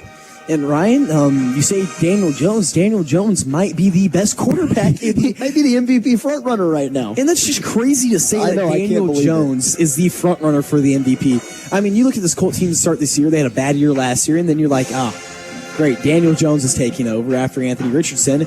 And you're like, wow, Daniel Jones. Sometimes it's getting those quarterbacks in the right program. Right. I mean, like, think about Sam Darnold with the Seahawks. That's true. Doing a great job. Well, really, first with Darnold was the Vikings and then the Seahawks. But yes, you're exactly right.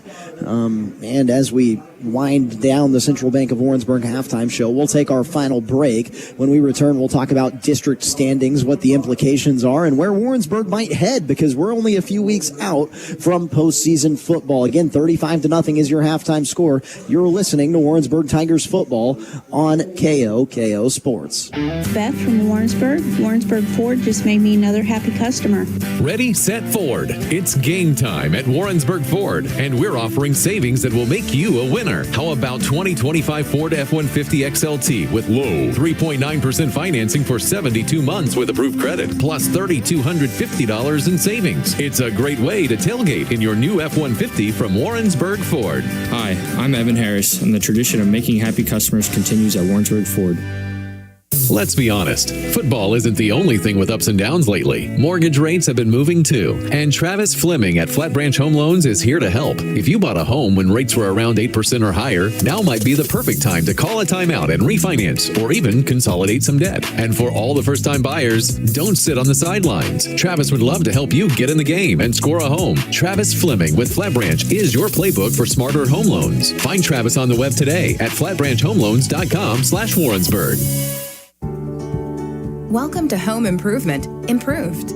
At Central Bank, our home equity loans help you make your dream home a reality. With our experienced local lending team and a lower interest rate than a credit card, you'll have more flexibility and the cash you need to update your home the way you want to. Because we do banking better. Visit any of our convenient locations or apply online. Central Bank. Strong roots. Endless possibilities. Member FDIC. Equal housing lender. Warrensburg Tigers football on AM 1450 and 92.1 FM KOKO. Well, Warrensburg leads 35-0. We told you we were going to look at district standings, and here they are. Nevada is in first place. This is Class 4 District 7, and it was prior to this week's games. Nevada is in first place. They're at 5-1 with 43 points, and I believe they played Cassville this week. Brady, do you have a score on that game yet? I know you were looking for it. I'm not finding it yet. Not quite yet. All right. Well, Harrisonville is in the 2 slot. They're at 5-1. They're just 4 points, separate these two teams, and I could see either team ending up being the number 1 in this district. You got a score? So at halftime, Ryan, that was 44 minutes ago, actually. It was a very quick first half. 14-14, all tied up between Cassville and Nevada. Of course, Nevada had to go to I believe they had to go to Cassville. Yes, they did. And that's a big score for Warrensburg, because here's the deal. As the standings said, it's Nevada 1, Harrisonville 2, Warrensburg 3. Warrensburg's 10 points behind Nevada, but say Warrensburg wins out. They go 6-3. If they can jump the number 2 slot, it would have to be Nevada. They can't be above Harrisonville because Harrisonville beat them. But if they're within a slot of Nevada and say they're at 2 and Nevada's at 3, that's fine. And then all of a sudden Warrensburg is hosting 2 playoff games, and that would be really big.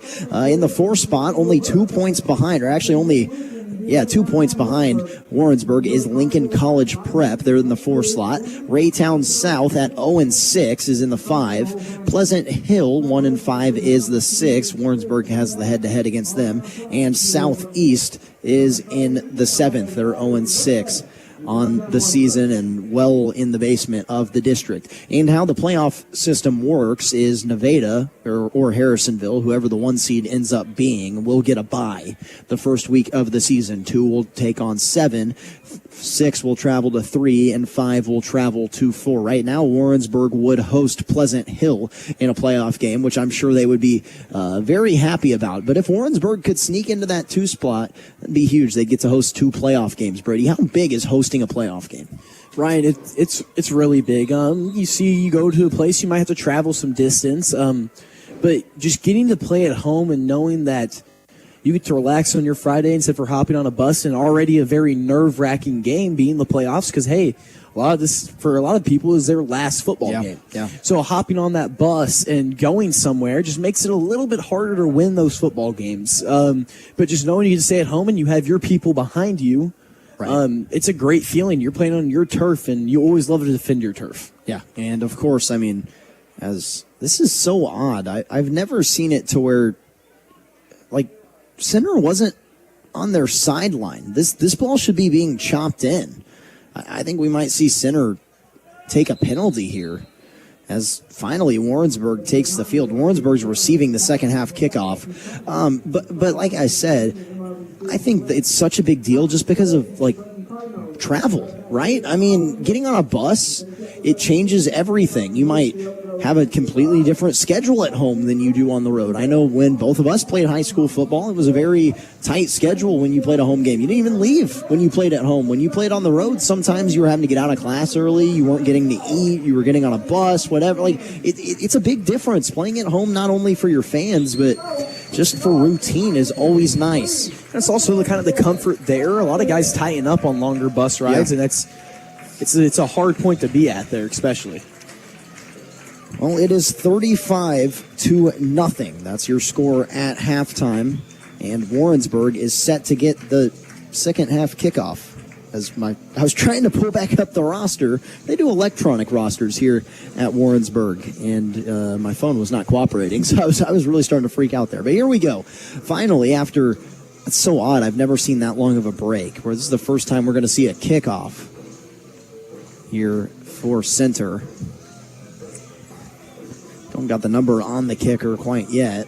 24 more minutes of football, and as it stands, it'll be literally 24 minutes of football. It looks like that is number 67 kicking off. And that, actually, there's not even a number 67 listed. This kickoff is batted out of bounds or maybe not touched. I don't know. Either way, Hunter Michelle decided not to grab the football because it was heading out of bounds. Yeah, number 67 kicked off, but he's not on the roster, so I don't know who that was. Kickoff goes out of bounds, and it wasn't touched by Hunter Michelle, so Warrensburg will take over this drive from the 30-yard line. Excuse me, the 40-yard line, right? 35-yard line, somewhere in the middle. Yeah, it's 40 in the NFL now, Ryan, with the new kicking rules. But don't get me started on the new NFL kicking rules. I hate that. It's not real football. Regardless, again, it should be 24 minutes of football. I believe that the running clock will be instituted here. It was last time that Warrensburg was up this big in the third quarter. Is it 35 or is it 42? It's 35, but typically it doesn't start till the fourth quarter. But last home game, they ran the clock the entire second half. They hand it off to A.J. Smith. He's running right tackle and brought down after a gain of 2. That is a very big kid that just brought him down. Robert Isaiah, a junior defensive end. Biggest kid on the field by at least 3 or 4 inches. And Ryan, he's also lining up at, I believe it's left tackle for them, but he is a very, very big kid there. We're in the Warrensburg Chrysler second half. Pilgrim Mortgage, the title sponsor for all of Warrensburg Tigers football. Mannering hands it off to Smith. He's running right side again. Stiff arms the defender. Mannering breaks down the sideline, one man to beat, and instead decides to step out of bounds. A nice gain from A.J. Smith.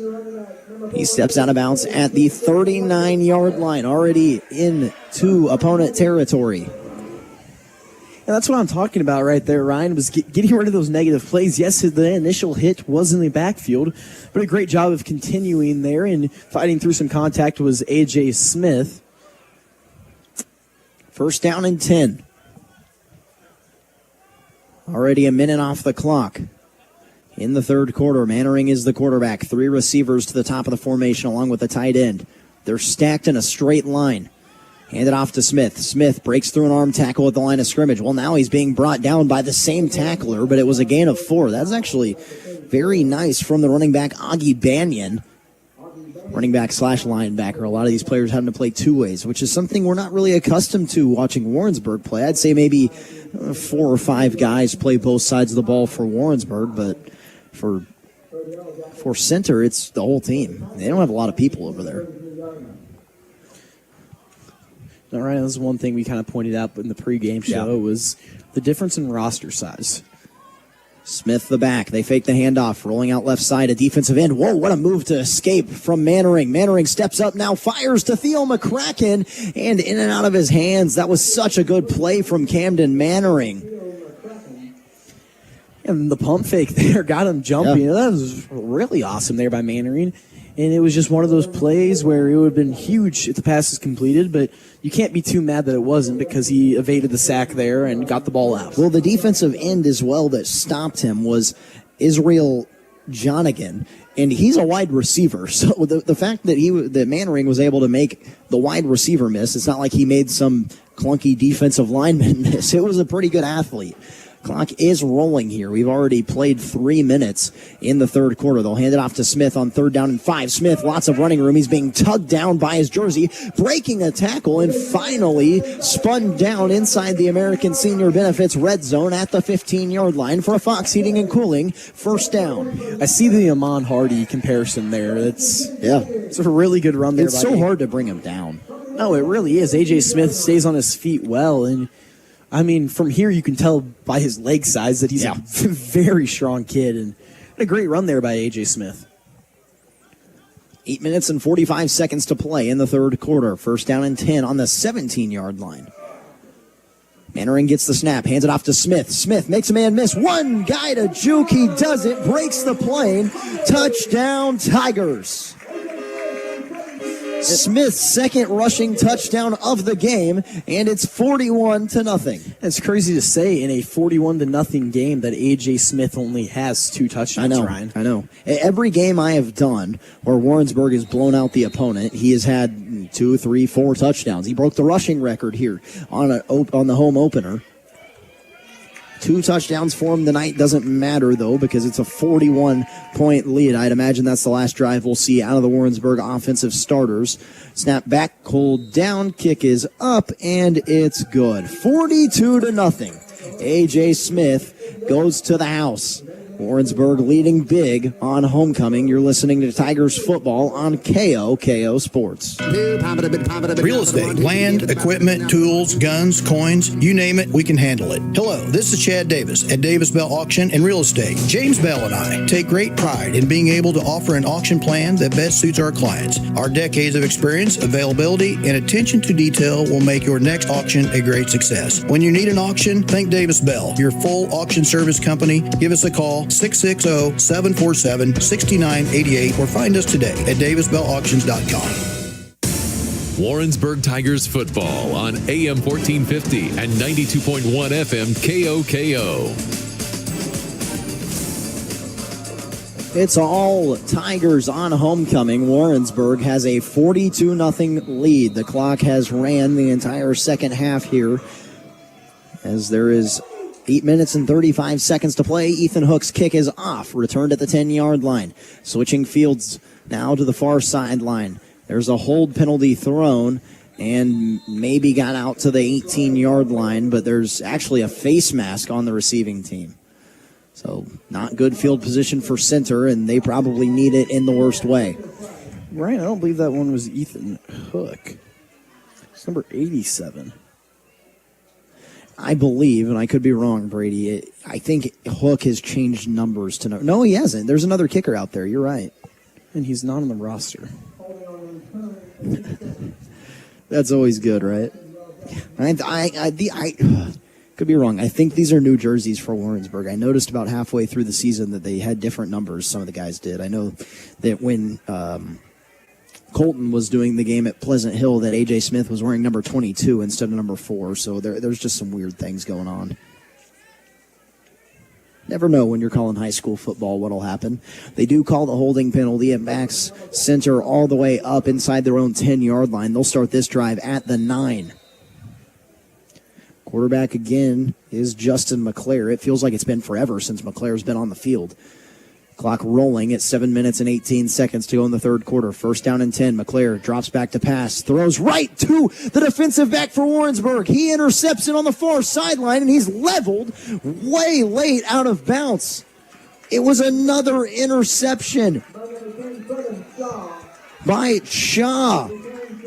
Trevin Shaw, he has a scoop and score, and now an interception. And looks a little shaken up there running off the sideline. You think his eyes lit up a little bit about a second defensive touchdown? I could be wrong, but I thought that he was like 4 yards out of bounds. No, it looked like he was still running. It looks like he was taking that step out of bounds. Okay. Well, Shaw gets the interception. The ball's down to the 6-yard line. Clock still rolling here. Varsity offense on the field. Two tight ends, Lee and Yancey. McCracken and Small are the wide receivers. Smith in the backfield, Mannering the quarterback. First down and goal to go from the 6. They hand it off to Smith. Makes one man miss and into the end zone. 3 rushing touchdowns for A.J. Smith.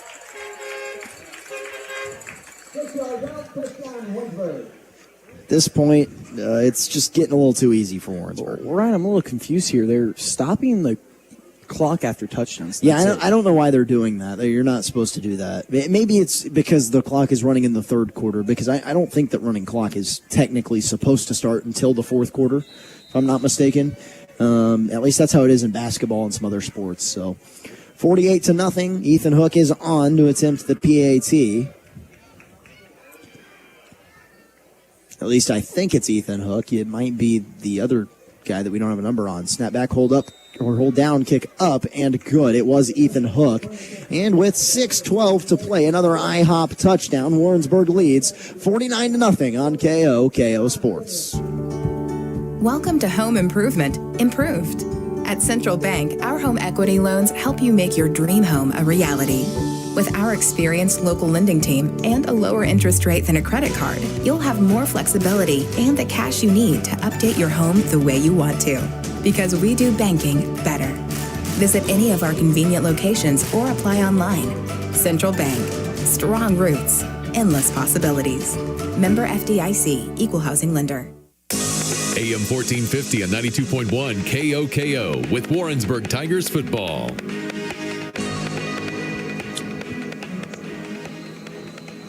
Touchdowns are brought to you by IHOP, where after every Warrensburg Tigers home football game, you can get a free pancake for every touchdown the Tigers score. They have 7 touchdowns tonight. It's 49-0 as we're working in the second half. Big hit on the kickoff return.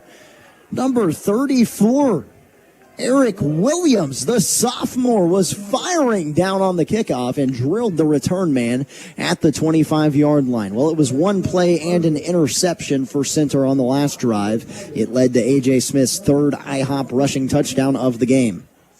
And Ryan, a lot of hungry families will be fed tonight with IHOP. And we might go to IHOP at this rate. 7 touchdowns? Are you kidding me? Just unheard of right there. Tell him Coach Kavanaugh sent me after a very nice win on homecoming. You know IHOP's going to be hurting after this one. Yeah. 2 receivers to the top of the formation, a tight end and a solo receiver to the bottom. Quarterback is still McClare. He hands it off this time, and a gain of 3, maybe 4. Actually, McClare kept it himself. And probably smart to keep it on the ground here. They've thrown 2 interceptions now. Yeah, no, they've thrown 2 interceptions, and not too many passes have been complete.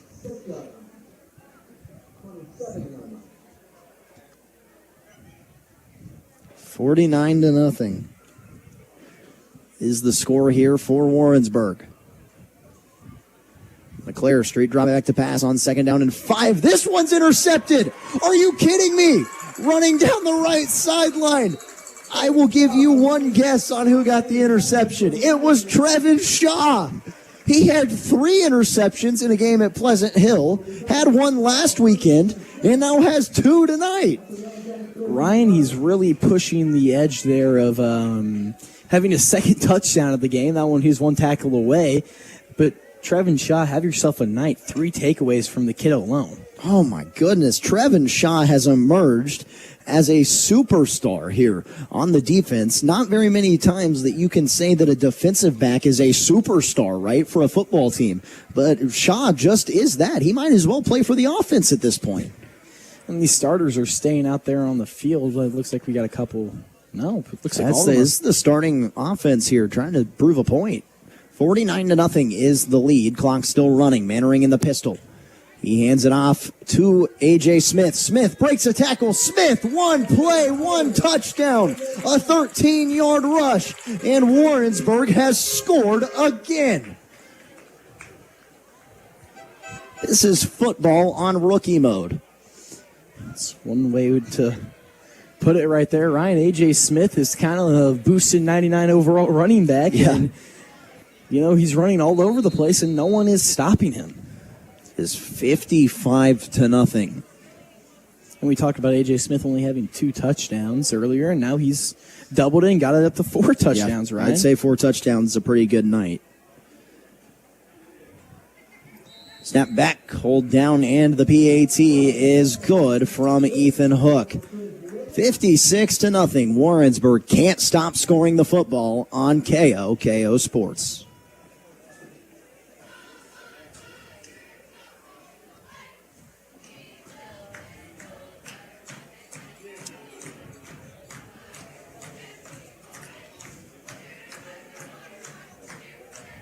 Well, we'll just go ahead and stay here. 56-0. And Brady, it's IHOP's going to be hurting tonight. Yeah, IHOP is going to be hurting, Ryan. And 8 free pancakes, and there's still 15 minutes of football left. I'll take it. This offense is really, they've given me what I've wanted to see. Yeah, I said I would agree. I said get rid of the negative rushing plays, and A.J. Smith said, all right, sit back for a second, and he is now proven a point with 3 second-half touchdowns, and we're not even through the third quarter yet, Ryan. Oh, I got overzealous. I thought I would look up the record for most interceptions by a single player in a season. I don't think that Trevin Shaw is going to get to the 19 that Chris Healy had in 2001. I don't know. He played at Worth County. I don't know anything about Worth County, but they must have thrown the ball right to him every play because that's absurd. But 10 would get you on the record book, and I think there's a very good chance that Shaw, as there's a touchback, that Shaw could get to 10 interceptions. I mean, shoot, he has 6 in 3 games. Yeah, I don't know how many he had before that. I'm trying to think back. I don't know. Yeah, Ryan, that's, very, very impressive, and we're starting to see some of the starters unhook their pads and kind of settle in over there. But, yeah, Trevin Shaw, have yourself a night, and he's back out on the field, and you know what I'd love to see, Ryan? What's that? Another Trevin Shaw takeaway. Now, he might set the record for most 3 interception games in a season. I don't know that the guy that had 19 might have actually beat him out on that one. I don't know. 19 in a season's unheard of.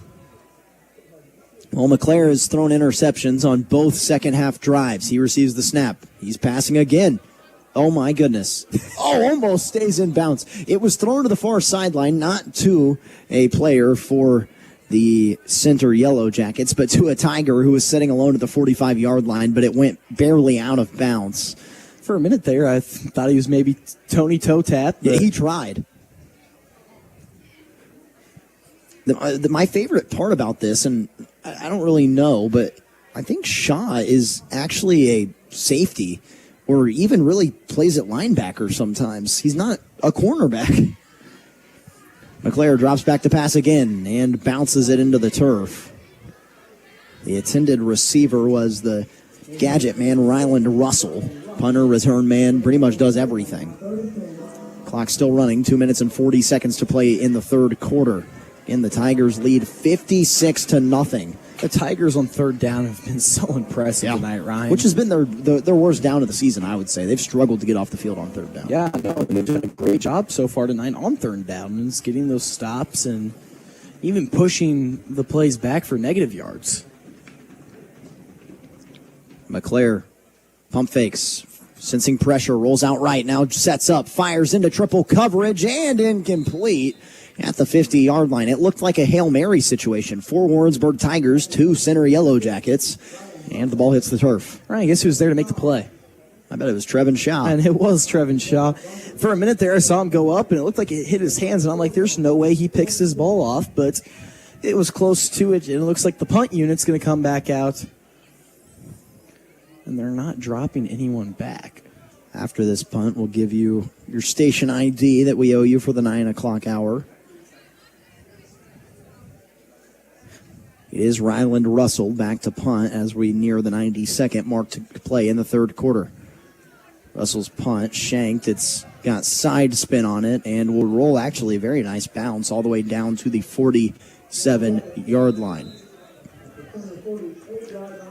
Listen to tonight's broadcast on 1450 AM KOKO Warrensburg and 92.1 FM K221GY Warrensburg. Streaming live on the MoSportsZone app, MoSportsZone.com, and on YouTube at MoSportsZone. Ryan Retone, Brady Retone alongside you. And our studio engineer tonight is Zach Schmidt. We have a running clock here as it's down under a minute. Warrensburg leads 56-0. The junior varsity offense has hit the field for Warrensburg, and I don't know them by their numbers by heart, but I do believe this is Braden Byron, the freshman. We've seen him play a little bit defensive back and now quarterback. Hands it off at the line of scrimmage, and a loss, they'll just say no gain on the play. The ball carrier was Mason Solons. Solons has seen some action this year. I remember him playing in Cameron. He also played that first home game of the year against Moberly. They're on the ball here. I thought maybe we'd go to the quarter break, but Byron's in the shotgun. Two receivers to the bottom, and they drew the defense offsides. Offsides penalty, clock runs out, and we are heading to the fourth quarter. It'll be 12 minutes exactly of Warrensburg Tigers football when we return on KOKO Sports. Hi, this is Jared Jones from Pilgrim Mortgage. I think it's important that you know who we are, and we believe home is more than an address. It's your future. Our team is dedicated to guiding you through the mortgage process with expertise, integrity, and a personal touch. You might even say that we're a little old-fashioned because we still believe that the client is always first. So come see me today, Pilgrim Mortgage, 101 North McGuire Street, Suite B in Warrensburg, or find me online at homeloansbyjared.com. Man, David Bruce. I am the Bobcat Man, David Bruce. Hey, this is David Bruce, the Bobcat Man, Bobcat of Sedalia. We've got Bobcat loaders and excavators in stock and on sale. I'm not able to give you the low price over the air due to minimum advertising price restrictions. I know what you're thinking. The Bobcat Man has gone crazy. Well, call my bluff. 816-491-6224. That's 816-491-6224. David Bruce, the Bobcat Man.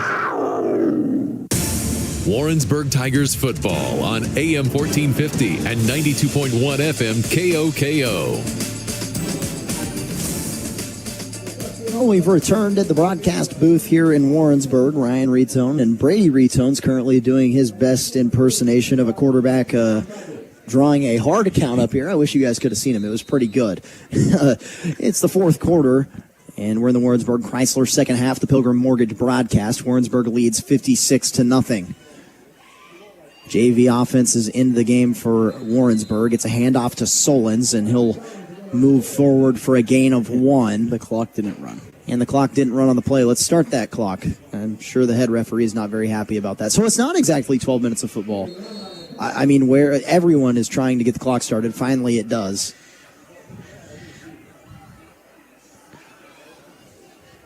Finally, they roll it.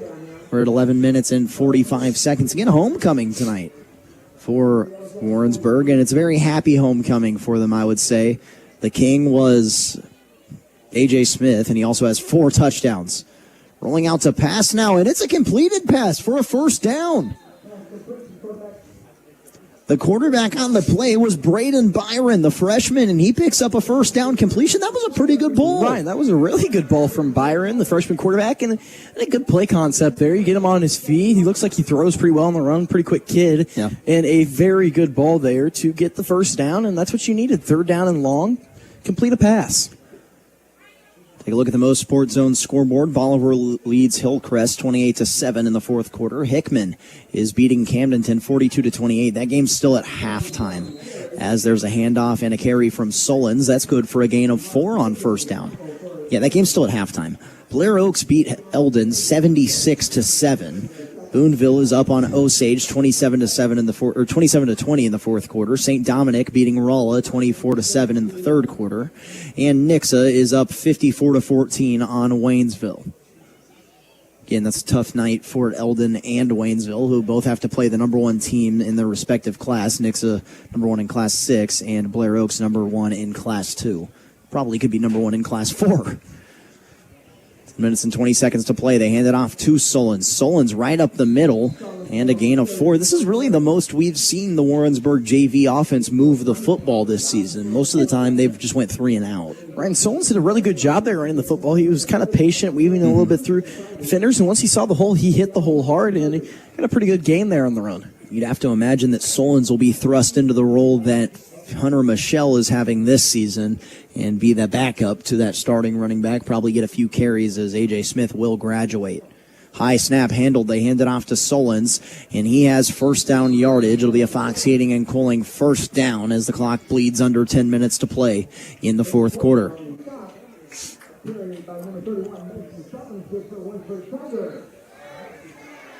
A lot of happy Tigers tonight. Who can blame them? This is always the way you want to spend your homecoming night. Exactly. First down and 10 from the 26-yard line, and the left guard was so excited to get to the dance that he jumped offside or jumped off for the false start. Warrensburg will move to 4-3 on the season, and this is the first shutout that they've pitched this season. Again, we talk about their margin of victory. Go ahead, what were you saying? Ryan, there's 8 minutes and 55 seconds left, and we're talking about pitching shutouts. They don't pitch a shutout. I didn't say that they would. I said they could. No, you said this is the first time they have pitched a shutout. Okay, you're right. You're right. It's going to be completely on you if they give up the shutout. You're not wrong. I honestly think this drive could go for the next 8 minutes. I don't know about you. It possibly could now with it being 1st and 15. And someone jumps again. But again, every time you throw this flag, no play gets ran. So they back up 5 yards. Theoretically, Warrensburg could just continue to take false start penalties and keep backing up, and the clock would continue to run here. I mean, that'd be a very, very bold strategy. I mean, okay. Anyways, we've talked about how Warrensburg hasn't won a close game. They beat Cameron 42-6 in what feels like ages ago. They beat Moberly 42-7, and they beat Pleasant Hill 38-7. This will be the first time that they have, this is their first chance to pitch a shutout, as there's a gain of 7 yards. Clock inside 8 minutes. Brady was really not happy. He was afraid of the announcer jinx. Second down and 15. Been very disappointed in you, Ryan. I don't believe in it. You don't believe in it? No, it's only happened to me a million times. Solon's the ball carrier. Gain of 5. The snap. Oh, it's fumbled, and recovering it is it's Center. So a turnover for Warrensburg as I get hit on my shoulder. This is when the announcer jinx kicks in, isn't it, Brady? Yeah, Ryan, it is. I mean, if Kavanaugh has something to say, I'm going to say, hey, it was Ryan's fault. Okay, here's the thing, though. I believe that should have been a false start, because did you see what happened? No. The pulling guard hit the snap. Did he actually? Yes, so if the pulling guard hit the snap, it had to have been a false start, right? We don't get it as the clock reaches the 7-minute mark in the fourth quarter. I swear to you that's what happened, though. But, Ryan, that was a really good drive coming from the JV it was. Just offense. Ended in a turnover. It happens. Same offense out for Center. I'd venture to say that they don't have a whole lot of backups here, as that was a forward pass and an incomplete pass on the shovel out to the running back from McClare. And Ryan, Trevin Shaw is still in the game. I believe he's the lone starter. They're trying to intercept him. Hunter Michelle is out there as well. They stopped the clock. I don't know why they're stopping the clock, but they will. So they took a timeout. Did they take a timeout? No, no one took a timeout. I don't know what happened. It's a very odd sequence here. Did they have an injury, maybe? I don't know, but they're allowing Center to get water. No one took a timeout. I really couldn't tell you what's going on right now. I will tell you that timeouts are brought to you by Flat Branch Home Loans, just because there hasn't been one in the second half, and I don't suspect that we'll see one. Second down and 10 from the 35-yard line. Clock cranking at 6 minutes and 30 seconds to go in the fourth quarter. And next week, Warrensburg hits the road for their final road game of the regular season. And now, will we see Center take the timeout? They'll stop the clock. I'm confused on where the clock I is really just have stopping no so clue much. what's going on right now. I mean, what in the world? Still waiting to find out what's going on.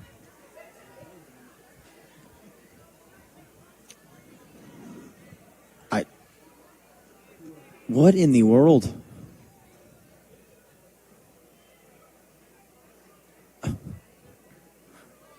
I think Center didn't have enough players on the field, so they just stopped the game and let them sub in a guy. And now the clock runs again. Again, the final road game of the season for Warrensburg next weekend as they hit the road and take on Missouri River Valley Conference or Western Conference foe in Clinton. That game will be live here on 1450 KOKO and 92.1 FM. There was a deep passing play, and it was incomplete. They were looking for Janigan on the near sideline and got down. Number 13 threw that, Ryan. Well, so there's a new quarterback into the game. Good catch, Brady. Elijah Clarkson, also a sophomore. There's a little lefty action there. Spinning the rock from the other side. Should have been pretty easy for me to tell that it was a new quarterback. Shows the point of the game we were in. 5 minutes and 25 seconds. Clocks ran for the last 15 minutes. High snap. Clarkson handles it. Now he rolls out left side and hits the sideline, nearing that first down yardage, out of bounds. I don't know why they're stopping the clock at the 43-yard line, so 2 yards short of the line to gain. I'm sure we'll see them go for it here on fourth down. Clarkson getting the play from the sideline.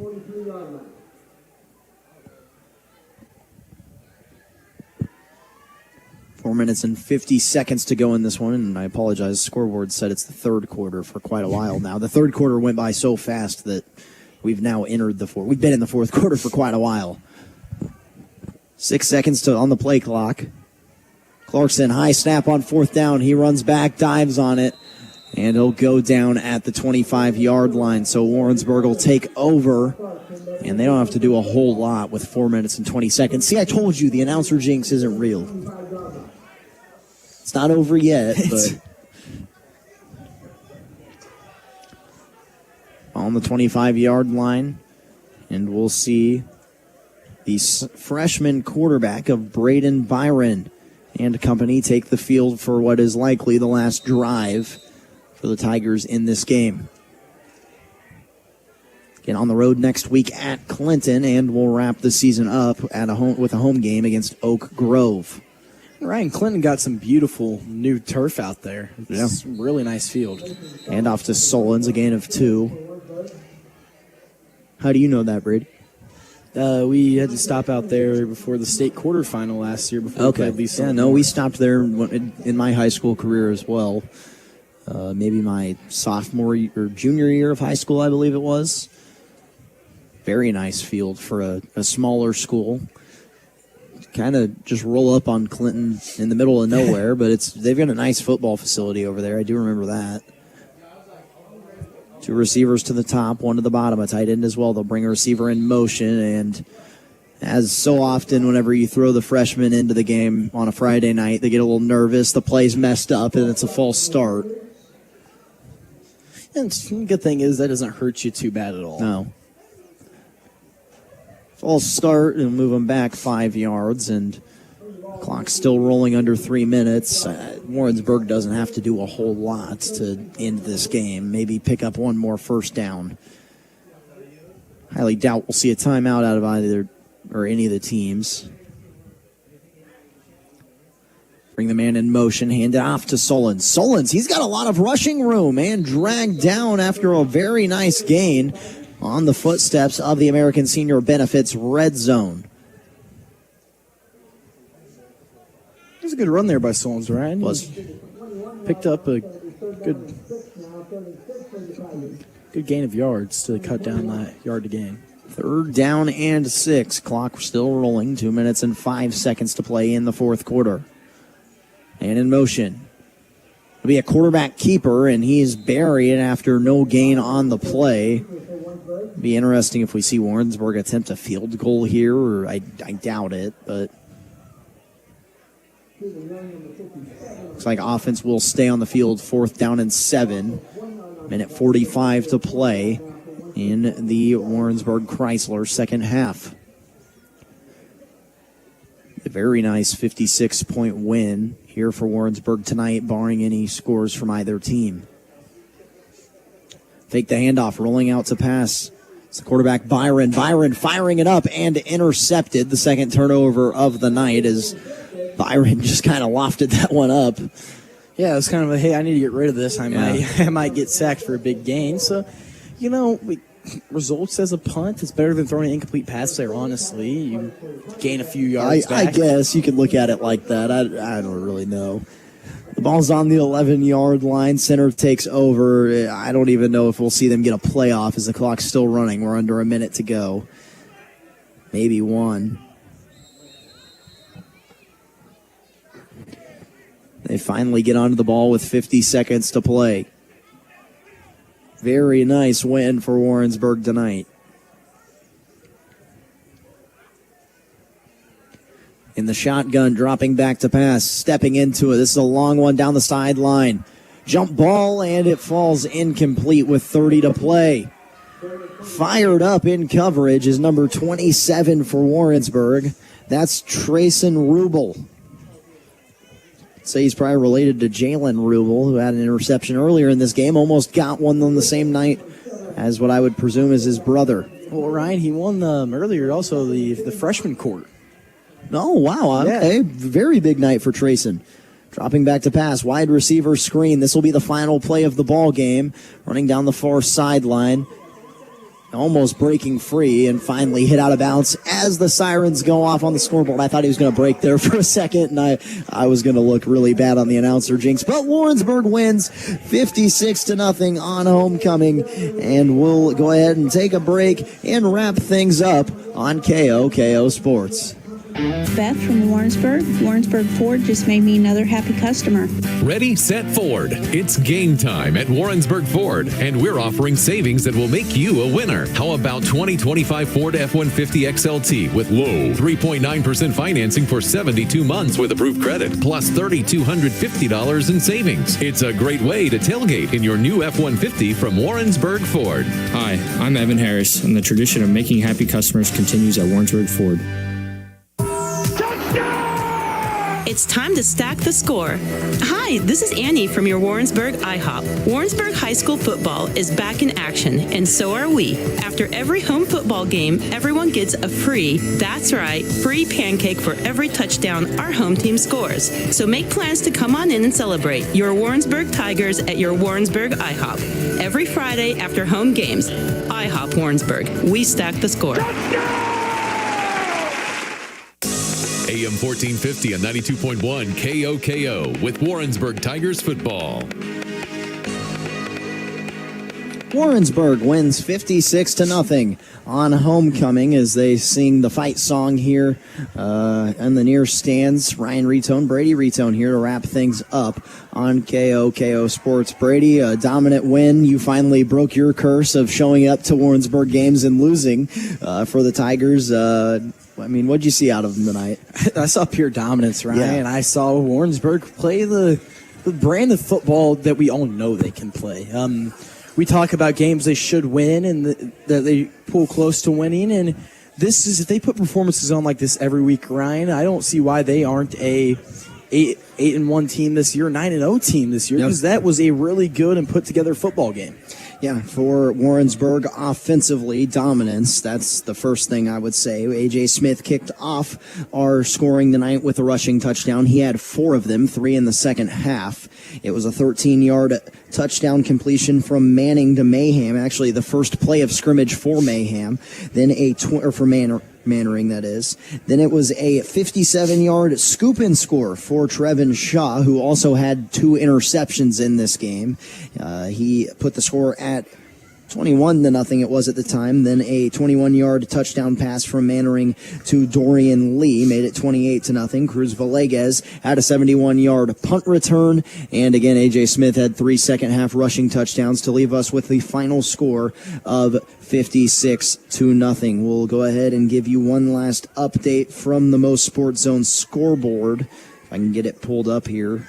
Well, maybe it doesn't want to pull up for me. But Brady, what a win. I mean, you can't be mad anytime you win. Here's the scoreboard finally. I was filibustering there, but we finally got it. The Week 7 scoreboard. Bolivar is going to get a win, 28-7 over Hillcrest.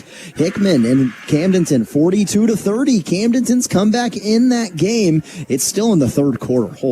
76-7 was the final score. Blair Oaks defeating Eldon. 27-20. Boonville got the win over Osage. 24-7. St. Dominic will get the win over Rolla. It was 56-0 here. And Nixa defeated Waynesville 55-14. One final reminder that UCM is back in action tomorrow. The Mules 3-0 in the MIAA, 3-2 on the season, take on fellow 3-0 team in the conference. The number 18 team in the country is playing in Warrensburg tomorrow. The Northwest Missouri State Bearcats will be a really good battle between two rivals in the MIAA. Again, it's a blackout. The first 1,000 fans that enter will get a free T-shirt.